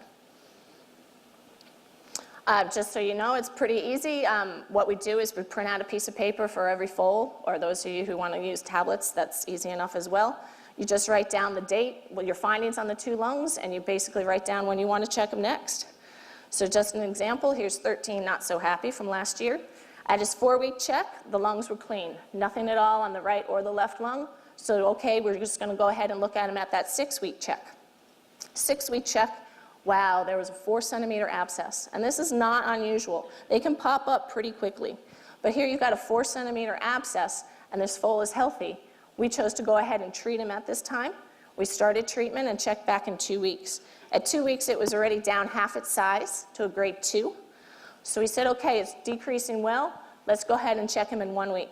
1 week later, he basically was a 0 on the left lung. I call it 0 dirty. You'll have a little bit of comet tails. So just a little residual sign there that there has been a problem, but there's actually no consolidation at that time. Once I stop medications, I always recheck that foal 1 week later to make sure that it's not coming back and that I didn't stop my medications prematurely. Just another example, 13 lucky lungs, 4 weeks of age, 0, 0, right and left, nice and clean, no problem. At 6 weeks of age, there was a grade 1 on the left and a grade 2 on the right. My grade 2 lesions, I usually only treat for 1 week. It's kind of a small lesion. Let's just see if we can nip it in the bud and see what happens. By treating for 1 week and coming back in 2 weeks, it had decreased in size. So then again, I checked it one more time and it was disappearing. So you say, how many of these abscesses are going to disappear on their own without treatment? And that's a very good question, and it's something, unfortunately, we don't know. A lot of these foals are going to clear these abscesses on their own. However, there is no way to know by looking at this ultrasound picture and this ultrasound picture which foal is going to get clinically sick. There actually was a study down through Texas A&M in Texas last year at a very large farm that did not have the opportunity to actually treat foals that they found these lesions on, but they went ahead and recorded every single image of lesions that they found on the foals, and they were not able to distinguish anything that predicted which foal was going to be clinically sick and which foal was able to clear that disease. So yes, a lot of these probably would clear them on their own. However, they are definitely shedding and loading your paddocks. They probably are decreased weight gain if these things are fighting these 5 and 6 centimeter abscesses. And how do you know this foal is going to get sick and that foal is not? So that's something that you can definitely talk to about your veterinarian and see if you actually want to go ahead and treat these or if you just want to monitor and watch. Once you know it's there, it's something you can definitely keep an eye on and see. I suggest treating anything over a grade 2. Like I said, we fine-tuned this this procedure over the last 13 years. There was 1 year where we tried not treating the grade 2s and we came back a week later and the majority of them were up to grade 4s and grade 5s in 1 week. So just from experience, we said, okay, we're going to go back and treat those grade 2s at this point. Just so you know, it is very, very, very prevalent. This is an example that I actually do between 8 and 9 farms every year. The blue is the clean foals, the foals that on their 4, 6, and 8 week check never had any kind of abscesses at all. And if you'll see, it ranges from 50% of foals are clean all the way up to 83%. And this is just last year, but this is a very representative sample. So you're saying 50% of the foals on a property have our E. coli in their lungs. Now, which of those 50% that have it are going to get sick? We don't know. But if you want to give that foal the best start to life, the best chance for optimal growth, then I would go ahead and treat those, find them, treat them, and deal with it. So I keep talking clinical versus subclinical. A clinical case of rhodococcus is going to be fever, coughing, the elevated respiratory rate. Subclinical are those that have the abscesses but don't show any signs of illness yet. Once you put a horse on treatment, sometimes you can have elevated respiratory rates and fevers, but the majority of time that is more of a medication reaction than actually a full-blown pneumonia. And the reason I'm pointing this out is because these are my numbers from the last 7, 8 years. I'm not even sure how many years that was. So since 2006, I have scanned over 2,200 foals, and only less than 1% of those have had clinical cases of rhodococcus doing the screening. That might not seem like a lot to you, but several of the farms that I do the screening at initially approached me to do the screening because they were averaging between 7 and 10 foals on each property having clinical cases of rhodococcus prior to the screening program. If you can see, the highest year, the number of clinical cases was 4 in 2006. So when you're talking one property alone was having, say, 10 cases a year, you've really, really knocked that number down. In saying that there were 19 clinical cases, only 3 of these actually had fevers for more than 24 hours. Again, traditional rhodococcus pneumonia, you're going to be fighting high fevers for 5 to 7 days. Very often they need to go into the clinic for air conditioning and oxygen, and these things are going to be sick. They feel sick, they look sick, and they definitely can die. Of these 19 clinical cases, only 1 ended up going into the hospital on the screening program. None were significantly ill for a period of time for longer than actually 2 or 3 days.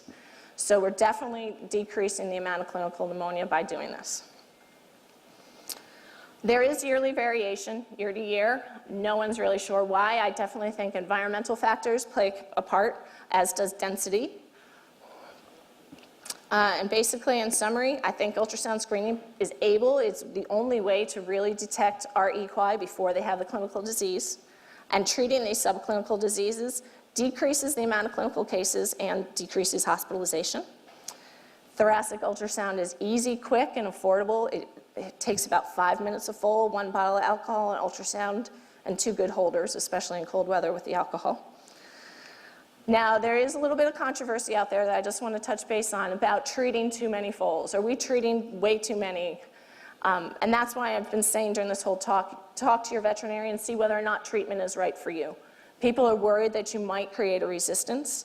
I don't think I have. I have had the honor to do trach washes on the first 5 cases on a number of my farms every year to make sure that it is rhodococcus and make sure that I do not have a resistance forming on those properties, and I never once have had a resistant strain grow out of those cultures, even though they do all culture rhodococcus. And I have not had a problem with one property having severe amount of resistance doing this. Some people don't like to treat because of the management modifications. They don't like having to turn the foals out late, keeping them up late. But again, it's kind of a handoff. You have to keep them up and stalled a little bit longer, but you're going to have a healthier foal at the end of the day. Also, just as a side note, having done so many screenings over the past few years, I've been able to do a kind of study on my side on whether or not plasma is actually working. Because like I said, all the publications out there, half of them say plasma works, half of them plasma doesn't. First of all, the farms that traditionally have the higher number of subclinical, those that are more in the 50% range, typically are farms that have not been giving plasma at all to their foals. So right there, that says maybe the plasma is helping with the subclinical disease. I also have had farms that used to give 2 liters of plasma on day 1 and on day 25, and then they switched to just doing on day 1, and that actually showed a better percentage on clean foals. Once they stopped doing that second plasma, they actually had higher percentage of clean foals, higher percentage of healthy foals with no clinical disease. So just looking at that real briefly, it would suggest that maybe 1 plasma is helpful. Definitely 2 plasmas might not be warranted, and no plasmas, you're taking a little bit of a risk. So in the future, by following this along, you might be able to decrease the level on your pastures.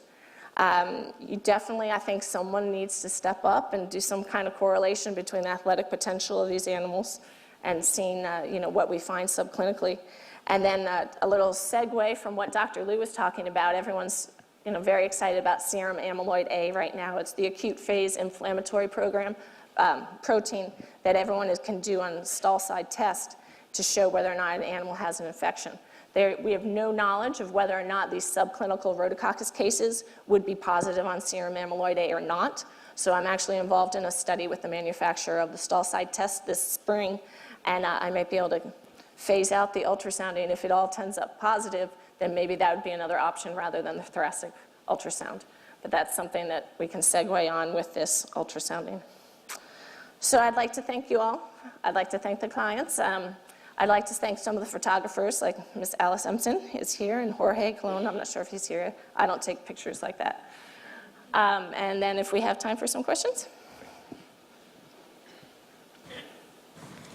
Thank you very much. This is a fascinating subject. The Grayson Jockey Club has funded several research projects on rhodococcus in recent years, and it's frustrating, certainly, but we hope someday that there'll be a vaccine. So anyway, any questions for Dr. McCracken? Yes, ma'am.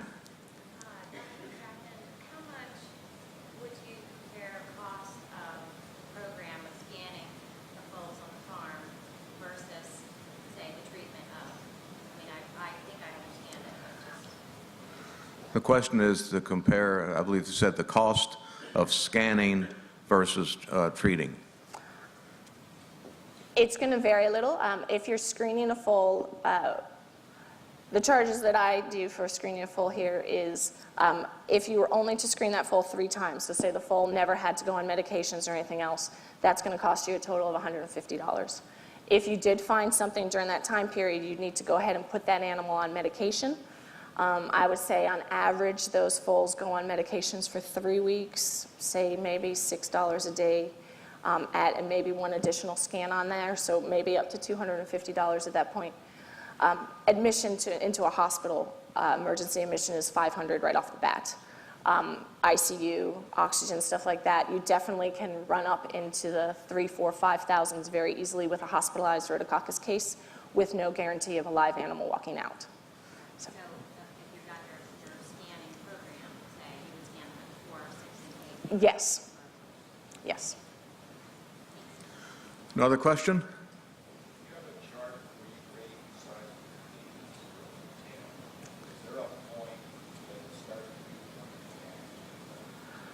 That is a very good question. The question was, is there a point where the abscesses are so large and your grade is so high that you have a permanent damage to the lungs?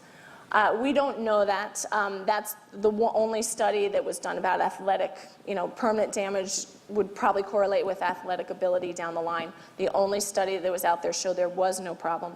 I can say personally from all the foals I've looked at, I've only had maybe 2 cases where I kind of wrote it off as scarring down the road. One of those, and both of those were probably grade 7s or 8s to begin off with, but they never got totally clean as babies. One of those I did have an opportunity as a yearling. I saw and said, hey, you know what, I remember this foal, let me just throw the scanner on there for kicks and giggles. And what I had called scarring when he was a weanling was gone as a yearling, but that's only one individual. So unfortunately, it's not something we know down the line, but the lung, it actually has an amazing capacity at regeneration in foals. So. Another question. I noticed on your antibiotic listing you did not list metronidazole. And some of the walled-off lesions that we've seen, that's been a go-to for our farm. Was there a reason why you did not list that due to the anaerobic nature of it? The reason being metronidazole is an antibiotic that goes against anaerobes. So when you have a walled-off lesion, the theory is that there's no oxygen getting in there. I think the metronidazole can definitely help if you think you have secondary pathogens involved in there as well. And when you have a full-blown rhodococcus case, you have lungs that are full of infection, and very often they can have 2nd and 3rd pathogens involved. And in those cases, I would go to the metronidazole. I have not found the need to do this on the subclinical cases that aren't actually sick. My guess would be, since they're all responding to treatment, that I don't need it at that stage, that those capsules perhaps are not as formed as they are in full clinical disease. Second question, on your pie charts, you listed one farm that was upwards of 50% recognition. Have you seen any correlation to those farms doing a lot of or spreading of the manure and muck from the barns on the farm as opposed to, say, the 80% not found, some of the farms who do composting and thus getting rid of it before or possibly negating any spreading onto the pastures? That's a very good question, and I do not have the answer to that.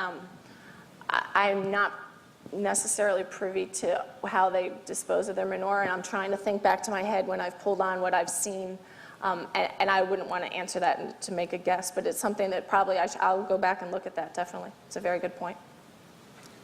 One more question? When you see the non-respiratory forms of the rhodococcus, is that typically in correlation with a clinical case, or can that happen on its own? Actually, they usually happen on their own. You'll have abdominal abscesses or a high fever, or very often it'll be found on blood work, pre-surgical blood works. They'll have a real high white count, and you'll say, okay, let's go looking for it. And most of those cases actually do not have lung disease also. They are usually just the extrapulmonary disease. Now, obviously, there's always the exception to the rule, but the majority of extrapulmonary diseases are just going to be extrapulmonary and not within the lung as well. Okay, our next panel is on the leg and foot. First, I'd like to introduce Mr. Bobby Langley. He's been a farrier for over 35 years, specializing in commercial and racing thoroughbreds. And he concentrates on improving foot flight, balance, and integrity of the foot. Has worked for some of the major farms.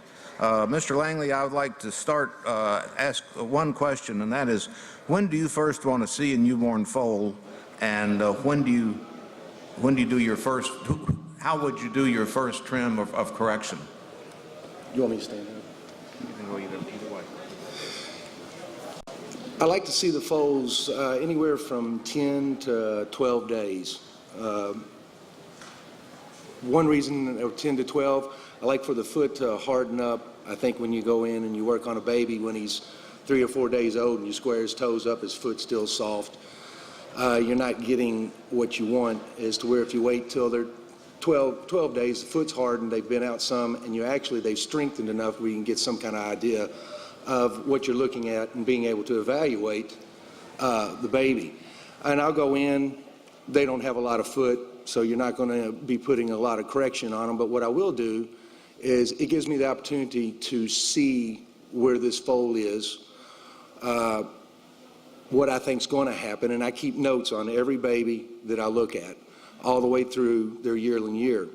And by doing this, what I'll do their first trim is basically just square the toe up, try to pull their heels back a little bit, because a lot of times babies, as we all know, when they're born, they want to be soft, they're down in their pasturings, they may be toeing in a little bit, toeing out, doing whatever, but you're not going to correct that problem at that time. But I'll square them up, get them set up, so when I do come back and they're about 3 weeks of age, I have a better view of where they are. There's no way you can leave that point sitting there and they're going to walk and improve. I'll come back at about when they're three weeks of age, look at them. I've looked at them at 10 days. I'll look at them at 3 weeks. Now I've got some kind of idea of really where I'm going to be. And I can really start putting the correction. If they're toeing in, I'll lower them on the inside. I'll square their toes to the inside. And I'll pull, keep that toe squared up.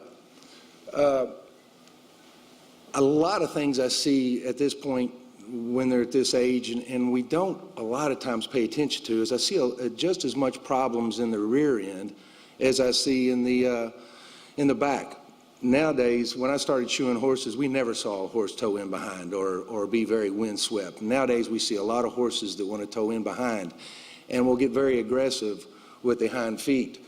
And even at 4 weeks, I may put Equilocks on the left hind foot. Don't take that wrong. I'm not very fond of Equilocks on front feet. I've stood my ground on that for many years. I don't think it's one of the better things we do to foals at a young age. So they don't correct nearly as fast with Equilocks on the front as they do behind. Do I have an answer for that?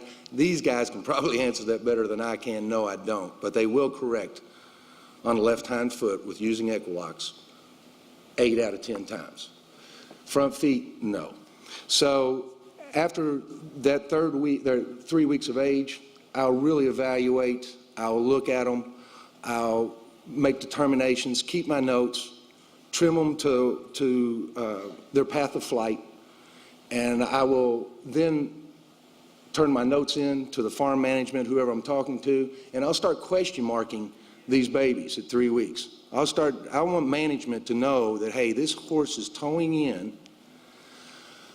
We need to watch where we go, and let's see how we progress over the next 3 weeks. So we're at 3 weeks. Let's trim them every 2 weeks, some of them every 10 days. Let's stay aggressive on them. And let's see where we are at the end of 6 weeks. At the end of 6 weeks, let's make sure we evaluate the horse and make a decision. And once we make the decision being, do you want to put Equilocks? Are we going to put screws? Or are we improving, and let's wait and see where we're going to be at the end of 60 days. At the end of 60 days, it's time then I am talking with my clients. I'm letting them know now, here's all of our notes. Here's where we are. Now let's decide by trimming and being aggressive and staying after them every 2 weeks, following our notes. Now we need to make a decision, what are we going to do at 60 days? Do we need to call Dr. Morrison or Dr. Fraley, or do we need to call the surgeon in? And let's make a decision on, are we going to put screws in or are we not going to put screws in? I'm very big on screws. I'm very, very low on Equilocks. After 35 years, I've screwed up more than I've helped with Equilocks over the years. Fractured coffin bones. You wing your feet out. There's just a lot of things that I have done over the years that has turned me away from being big on Equilocks, because you'll wake up at the end of 6 months and go, oh my Lord, he still toes in. A lot of foals will respond to correction. Just good, hard, staying after them, correction up to that 60 days. Once you get into 90 days, in my opinion, the growth plates are closing. You've got to make a decision one way or the other. If you've put Equilocks on this baby, you've done this, you've done everything you can possibly do to improve this foal. Now it's time, in 90 days you're running out because your growth plates are closing. By 120 you're done. So if you, in that 60-day mark, and that 75-day mark, we're really aggressive. And there's a lot of people out here that I work for that are sitting here, and if any of them stand up and say, he's lying, I'm really going to be upset with them. And it really makes a huge difference in that 60 to 75-day area, deciding what you're going to do. Once again, as I said, when you get into that 90-day, you're waiting too long. Your growth plates are closing, the babies are growing, the grass is green, and these things are moving. Fasciitis, we're all fighting fasciitis. There's a lot of different things you're fighting once you get into that 90, 120 days, and the growth plates close. So for me, as being a farrier, working on thoroughbreds, not only to get them, because I work for most of my business is consigners, and that's what I've done for the last 25 years.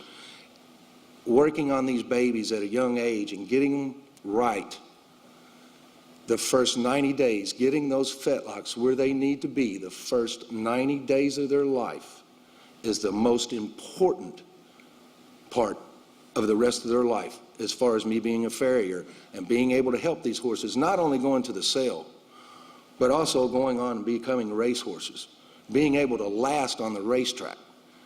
I have done plenty of people. I've worked with 2-year-old trainers. I've done a boatload of 2-year-old horses. I've taken them from the time they're babies all the way up through their 2-year-old year and going into 2-year-old and training sales. Once again, those babies, when their fetlocks were good, they walked through their fetlocks, you weren't cranking on them one way or the other, and they're hitting the ground. Those 2-year-olds, and we kept records on them, went to the track 2 days more a week than the other ones and had less issues. So there's a whole big discussion about if screws are good or if screws are bad, or if Equilux is good or if Equilux is bad. I'm just telling you my opinion and what I've seen.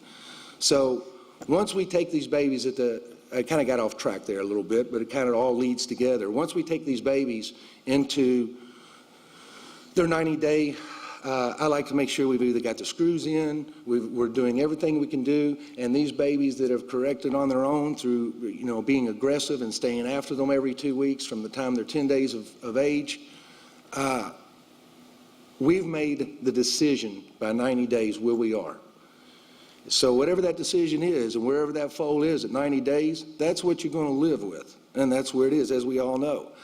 So it's really a factor that I really go by. A lot of times you can live with a horse towing in, but if he's offsetting his knees, he's big-chested, and he's towing in, he doesn't have as a good a chance progressing on to be a racehorse. And I'm talking, yes, everything I do is sell, and everybody I work for is sell, but by the time these guys are 6 months of age, I don't want to be putting any more correction on them.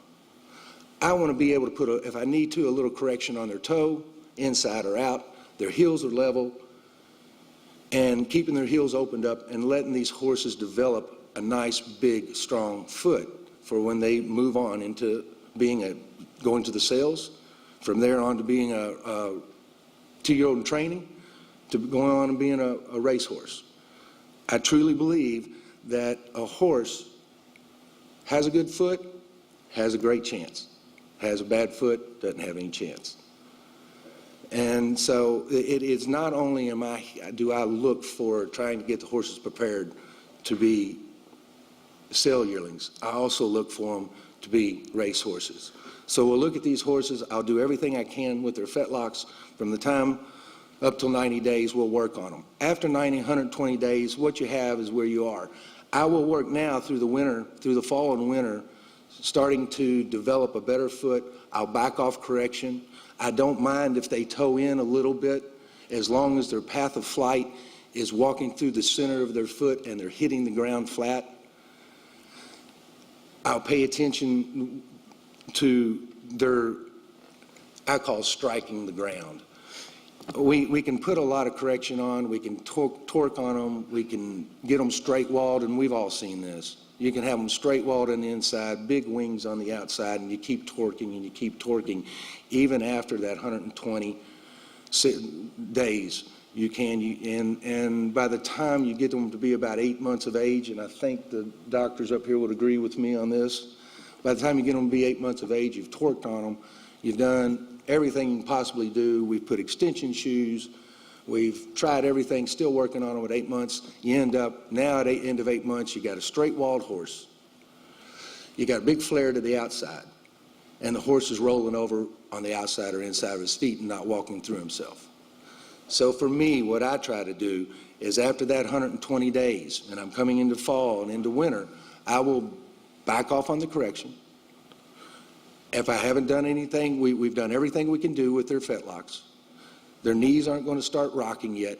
We may have some offset knees and stuff, but we got things we're watching for. So I'll back off.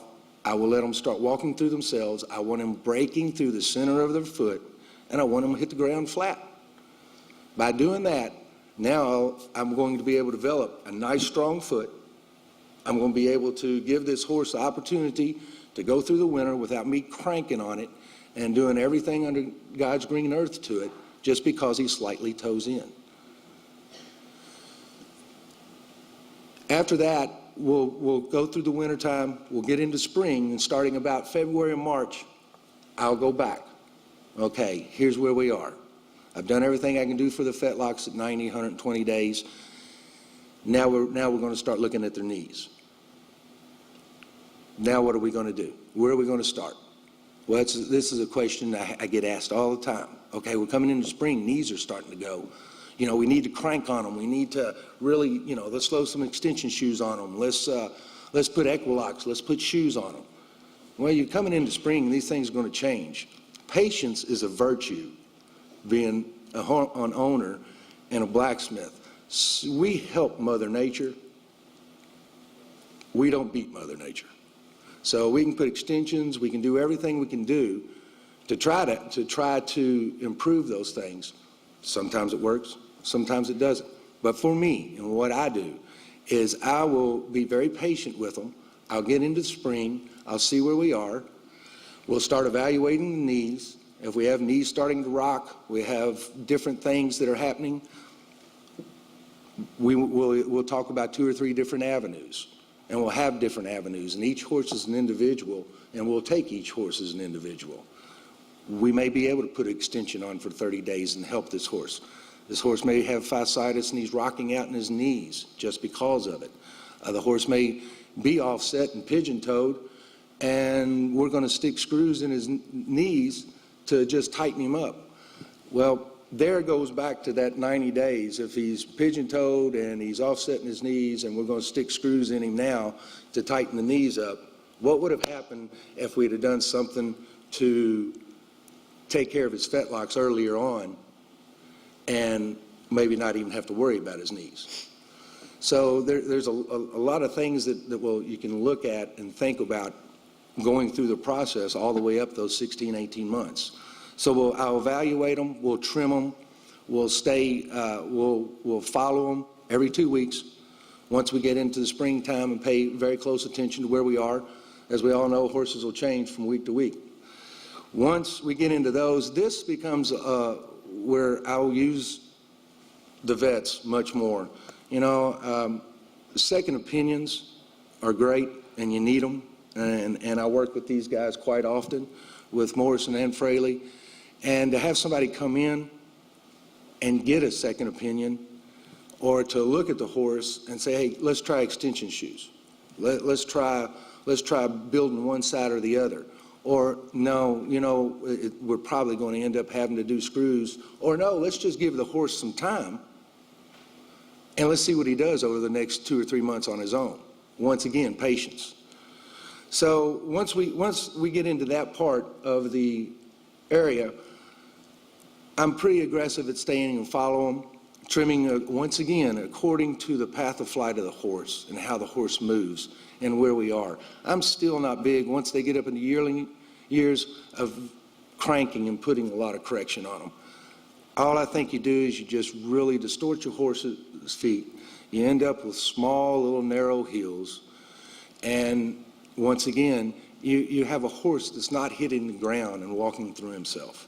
And I think that is the most important thing, is the horse breaking through the center of his foot and hitting the ground level. So by the time we get into this part, I still want them there. We're evaluating, yes. Will I use an extension shoe here or there? Yes, I will. We'll try to do the things to hold them, to get them through springtime. Once spring hits, as we all know, once again, they're growing, knees start going, different things start happening, so there's different avenues that we'll use. We'll start from there, and then we'll call the surgeons in, we'll call in, hey, are we going to do screws? We're going to put extensions. Once again, make a decision. You got another short window there of making that decision. Do I do the screws in the knees? Do I do the extensions? And that's where it comes, and I've been very fortunate with my clientele. I've worked with most of them for a lot of years and stuff, as working together, and we will make a plan. But once again, you only got 3 months. You've come into spring, you've got 3 months to make that decision. You've got to put the screws in, you don't put the screws in, do we put extensions, and live with where you are once you get ready to go to the sale. Once it comes sale time, I'll go through the babies, I'll look at them, and I will evaluate where we are. You know, prepping feet are kind of like prepping the yearlings. You prep the horse's feet just like you prep the horse. And with that, by prepping them, I mean, you know, you don't get them perfect. Just like you don't want your horse out there 60 days before the sale peaking. And it's the same thing with the feet. I just want them nice and big. I want them to be able to walk through themselves. And then on my final shoeing, I will use some correction. I'll do some different things to maybe help their path of flight. But I'm hoping that I'm not having to do anything, that I've done my job that I need to do. I'm basically trimming them level and putting shoes on them, and everybody's thinking we're doing magic. And so that's great. But once we get to that point, then I'll get them ready. We'll shoe them for the sales. Hopefully they go on and they become good racehorses, and they end up being good 2-year-olds and good 3-year-olds. So that's kind of my process, the way I go through and what I look at with babies and how we process that nature of it all. Thank you. That's very good. Thank you. Dr. Scott Morrison grew up riding hunters and jumpers in New York. After high school, he attended horseshoeing school at Danny Ward's Eastern School of Farriery. Dr. Morrison put himself through undergraduate school at Virginia Tech and veterinary school. And 1999, he was hired by Rudin Riddle of Lexington, of course, to do ambulatory work with the emphasis on equine podiatry. As a podiatry caseload increased, Rudin Riddle built a podiatry center that is staffed by 4 veterinarians, 2 full-time technicians, and 4 full-time farriers. Currently, its caseload is 100% podiatry. Dr. Morrison has traveled throughout the United States and internationally, consulting, lecturing, giving classes and clinics. Dr. Scott Morrison.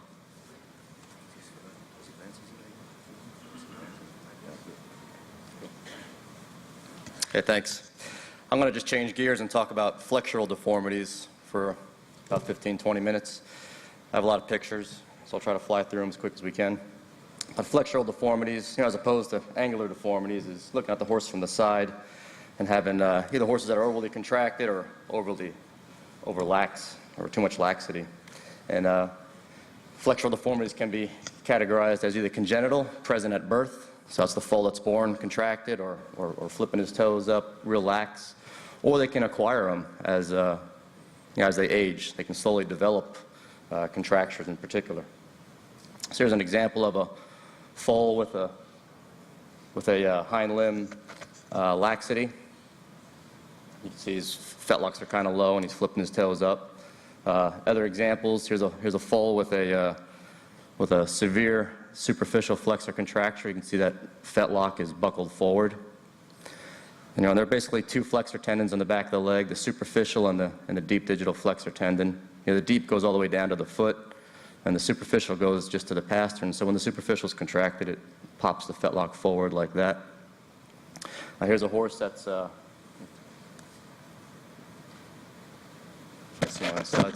here's a horse that's sickle-hocked. This would be another example of a flexural deformity, some laxity through the hocks. You can also he's flipping his toes up.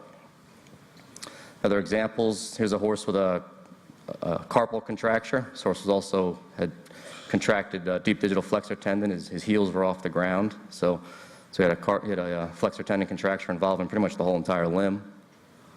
And here's a foal with just one hind limb contracted, a deep digital flexor tendon contracture. You see he's just standing, just bearing weight on the tip of his toe. And here's probably the more common contractural deformity you'll see, ballerina syndrome, maybe just one foot with the heel off the ground. Okay. And here's just a video of a horse with a contracture. So they're typically born like this. And I think it's easier to fix these sooner rather than later. As the foal matures, these tendons and ligaments get stronger and tighter and harder to deal with. Typically what we'll do is make little custom-made splints for them. We'll drop the foal in the stall just with some sedation, and we'll bandage the limb where the contracture is. So maybe for a deep digital flexor tendon contracture, maybe from below the knee, down to just below the coronary band, and we'll make some a fiberglass casting tape splint, and we'll just run it down the back of the leg and try to stretch the contracture gently that way. And you don't want to put too much force on these. These are young, immature foals. You don't want to damage any structures or cause any tearing of any tissue. So we usually do this, slowly over a couple days. We'll make a fresh splint, every day for 3 or 4 days until the contracture is resolved. We pretty much do this just for, the more severe contractures. A lot of the mild contractures pretty much will improve with time, just with bandaging and rest, and maybe some anti-inflammatory medication. There's also, there's other ways of doing this, so I'm not promoting one way. There are splints and braces on the market you can use, but this is one way we found to make custom-made splints that's kind of easy and probably creates less pressure sores and rubs because it's kind of custom-made for each one.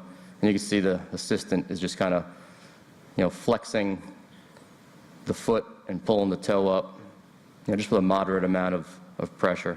And then we'll just hold it in that position until the splint is set up.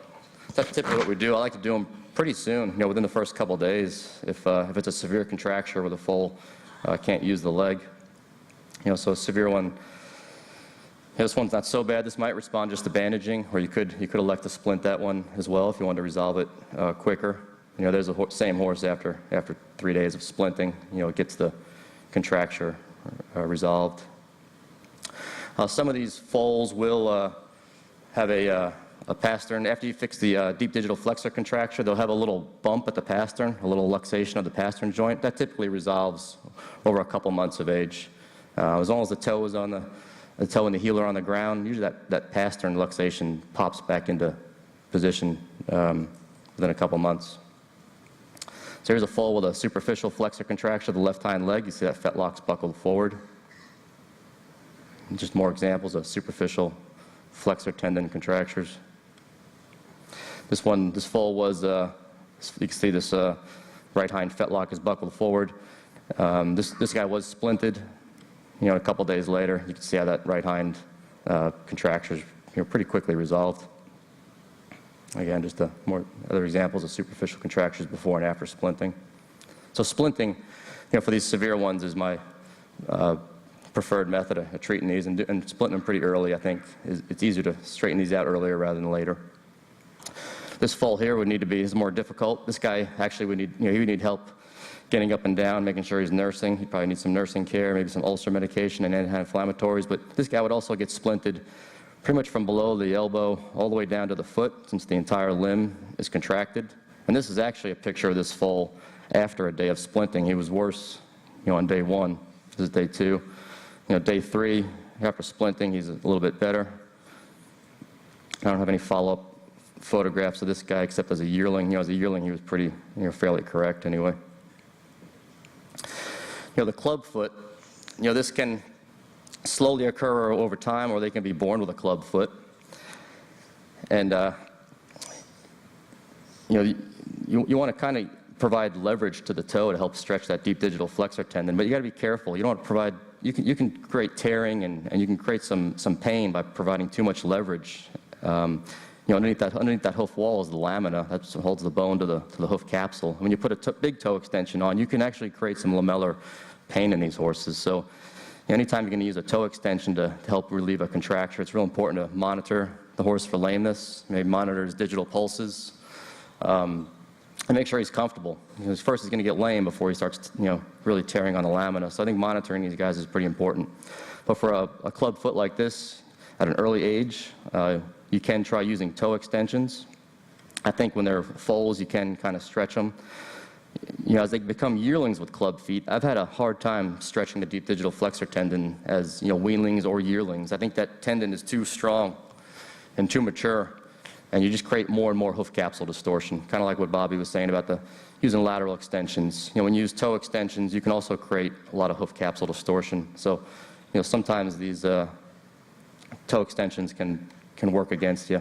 That's the same foal after a toe extension. This was a young foal. We treated with a toe extension, and here he is as a weanling. It did kind of improve him quite a bit. But here's a foal with laminitis. It is a foal it's a mechanical laminitis that was created by too large of a toe extension and too severe of a contracture. So you really couldn't use that hoof capsule as a leverage to stretch that tendon.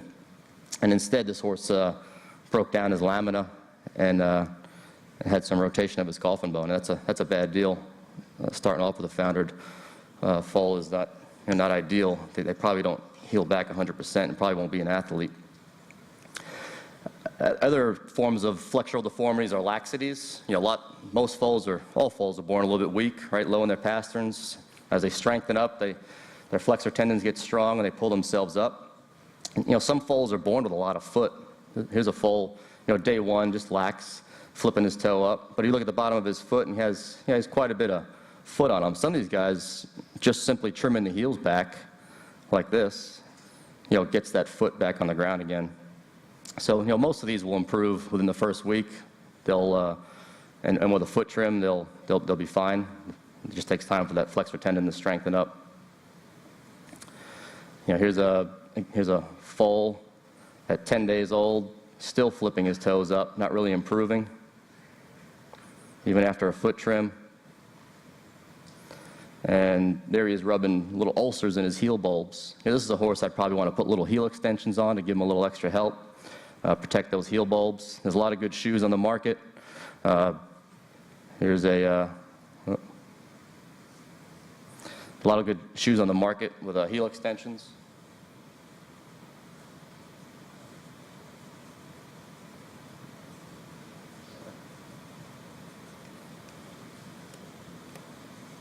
Give me a second. Oh well. Well, anyway, here's the same foal after just a heel extension shoe put on. You can see how the heel extension gets his heels on the ground, his toes on the ground. And typically, when we have foals real lax, we like to just hand walk him down the aisleway until he strengthens up. And usually, these heel extension shoes only stay on for a week, maybe 10 days maximum, and then you can take them off, trim the foot up, and a lot of times they'll be resolved. Occasionally, you have a severe laxity. This foal here has his fetlocks hitting the ground. Even with heel extensions on this horse, he did not come back up. So there's the occasional case every now and then that will not improve, and may need to be euthanized, unfortunately. But this guy, his fetlocks were hitting the ground up till he was 2 months of age. It was a bad deal. Here's another foal with a severe laxity, severely back at the knees. He's also flipping his toes up. And these guys, on these laxity cases, you don't want to bandage them. When you bandage a limb, you tend to weaken those structures and make them more and more lax. So you want to leave the bandages off unless they have, a sore you're trying to protect or something like that. And you want to do just time and maybe controlled exercise, maybe just hand walking down the aisleway. Here's the same horse after 5 days of just hand walking in the aisleway with the mare. And there he is as a couple weeks later. He's kind of corrected. But you really want to be careful. You don't want to turn a horse out like that. You worry about what kind of damage it'll do to his carpus or his suspensory ligament or any other structure in that leg. Here's another foal with a severe laxity. This guy would need his toes trimmed and controlled exercise and big heel extensions put on. He did have a light bandage at his fetlock because he had an ulcer on the back of his fetlock. So you want to protect that, but you don't want to provide a whole lot of support because you don't want to weaken those structures as well. And there he is after a week or two. And there he's just slowly coming up.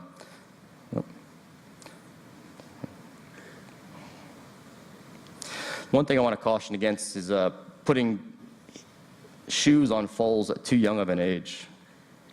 As a general rule, I prefer not to put even a heel extension on in less than a week of age, and that's pushing it. Because that hoof capsule is very weak and immature. It's very moist. And here's a heel extension shoe that was put on a foal, and you can see how he's starting to get some separation at the front of his coronary band from all the torque and stress on the hoof capsule. So you really want to give that foot at least a week to mature and harden up before you put a heel extension shoe on. Another thing, if you're going to put a heel extension shoe on, I would definitely have a farrier come glue it on properly. I wouldn't try bandaging them on. When you try bandaging extensions on foals, they're always twisting and turning. It's very easy for them to crank that bandage tight and get some pressure necrosis at the coronary band region. And that's what's happened to this little guy here. Luckily, he recovered and did okay, but it can be a worry. On these other laxity cases, particularly the sickle-hocked cases, it's a good idea to get radiographs of them as well to make sure their carpal bones are fully formed. You can see the radiograph on the left is a fairly normal full hock, and the one on the right is one with incomplete ossification of the tarsal bones. So this foal needs more time to cook, needs more time to mature. So it needs to be stall rested until those bones are strong enough. Otherwise, he'll just get continued crushing on the front of that hock, and you get permanent wedge-shaped tarsal bones, which would permanently affect his athletic career. Just quickly on acquired flexural deformities. These are mostly the feet that were fairly normal as foals and weanlings. And then, maybe in the spring of their yearling year or maybe late winter, they'll start showing some contractures. Club feet's the most common. Over at the knee could be another one. Here's a weanling or a young yearling starting to show a little contracture at the carpus over at the knees. Typically, when you see this, I would have a veterinarian come examine them. Pain can cause this. It could be heel pain, it could be fasciitis, or it could be this horse had inferior check ligament desmitis, just a little ligament behind his carpus, below his carpus was inflamed. That's a common cause of horses developing a over at the knee conformation. Upright pasterns is another contractural deformity we'll see that they can acquire. Some will develop this for unknown reasons. Some, it can be pain response as well. When horses are painful, their tendons, everything contracts. So, again, I would have a veterinarian examine this. It could be stifle OCDs in the hind leg, making them get upright up front. It could just be growing pains or fasciitis. It could be foot pain, but some horses will develop this superficial contracture in response to pain. Again, it's a contracture of the superficial flexor tendon, which runs down the back of the leg, where that red line shows, and attaches to the pastern. So when that contracts, the foot stays normal, but the fetlock gets real straight. So it's a superficial flexor tendon contracture. If everything checks out and there's no obvious sources of pain, I like to fit these horses with a synthetic shoe, a real soft shoe. This is made of polyurethane. It has a little roll to the toe, and they do tend to relax in this shoe. Here's a full before and after. But you can see how his pastern angle is improved. This guy was still turned out on regular turnout. There was no lameness or cause of lameness that we can see. There's no lameness, so we treat him just for the contracture, and that kind of resolves it and fixes it. The acquired club foot, that's probably what we're all more familiar with seeing. Again, these could be caused by many things. It could be genetics. It could be a lameness in that foot, where the foal didn't, or the yearling didn't load that foot normally, and he develops a contracture. Again, but club feet, they'll start getting dishy. If you look at the growth rings coming out of the hoof capsule, they'll start growing real wide growth rings in the heel, and they'll shut down their growth in the toe. It almost starts looking like a little foundered foot, but they'll get real wide growth rings in the heel. And that's the foot's way of asking for release from that contracted deep digital flexor tendon. It's like it's giving himself his own little wedge pad to deal with that shortened or contracted tendon.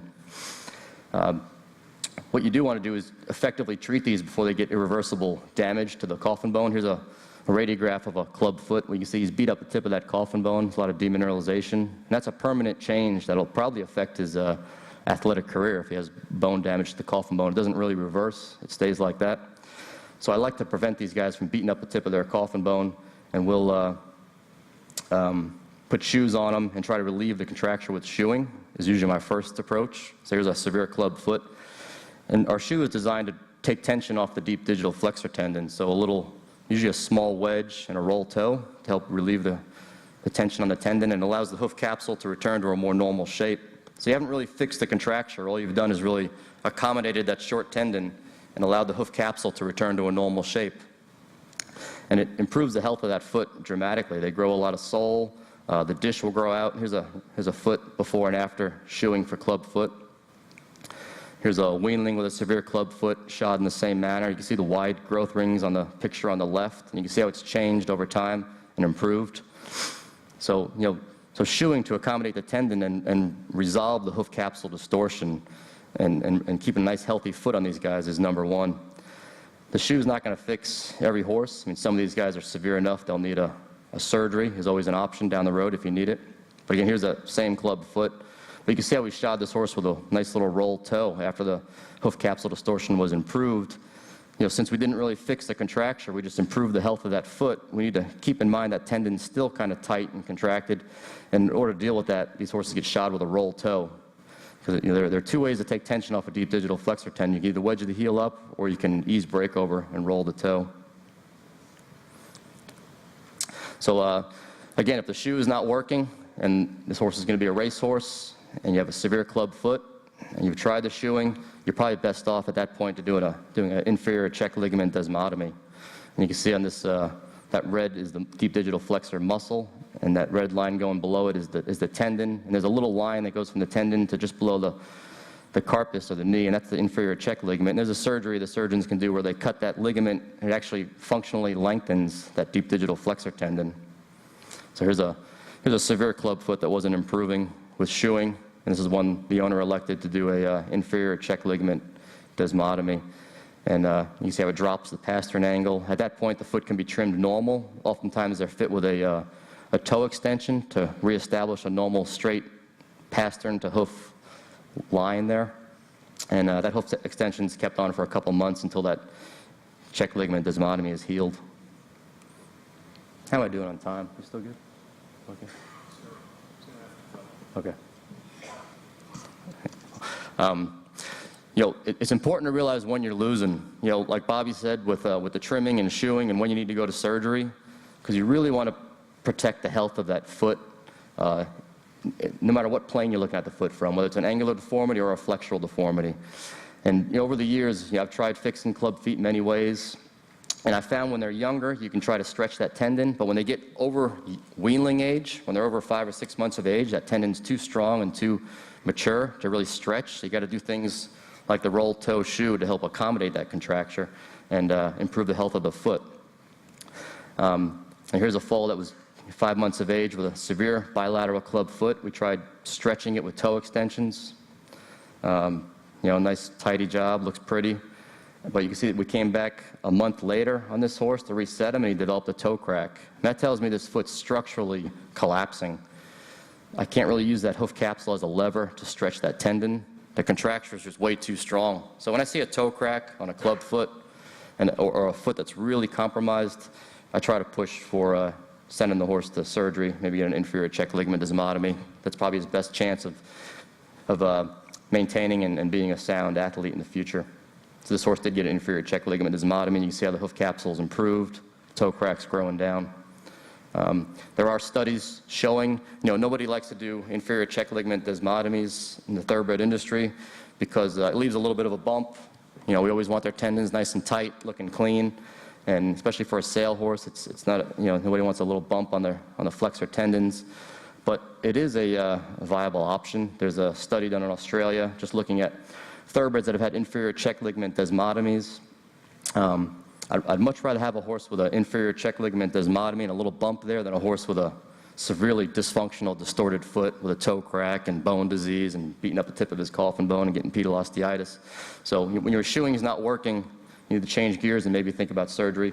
But this study in Australia showed they looked at 46 horses at club feet that had inferior check ligament desmotomies. Only 48% of those club-footed horses started a race compared to 77% of the controls, which were their siblings. So less of those horses started races, but once they raced, their race records weren't really significantly different from their maternal half-siblings. So, it depends on a lot of things. This study didn't go into a whole lot of detail, but there's a lot of different grades of club feet. Some of these horses may have had irreversible coffin bone damage before they went to the race, but it's a nice study that shows, those horses that did race with inferior check ligament desmotomies, performed about the same as their siblings. So I'm going to stop there, running out of time. Thank you.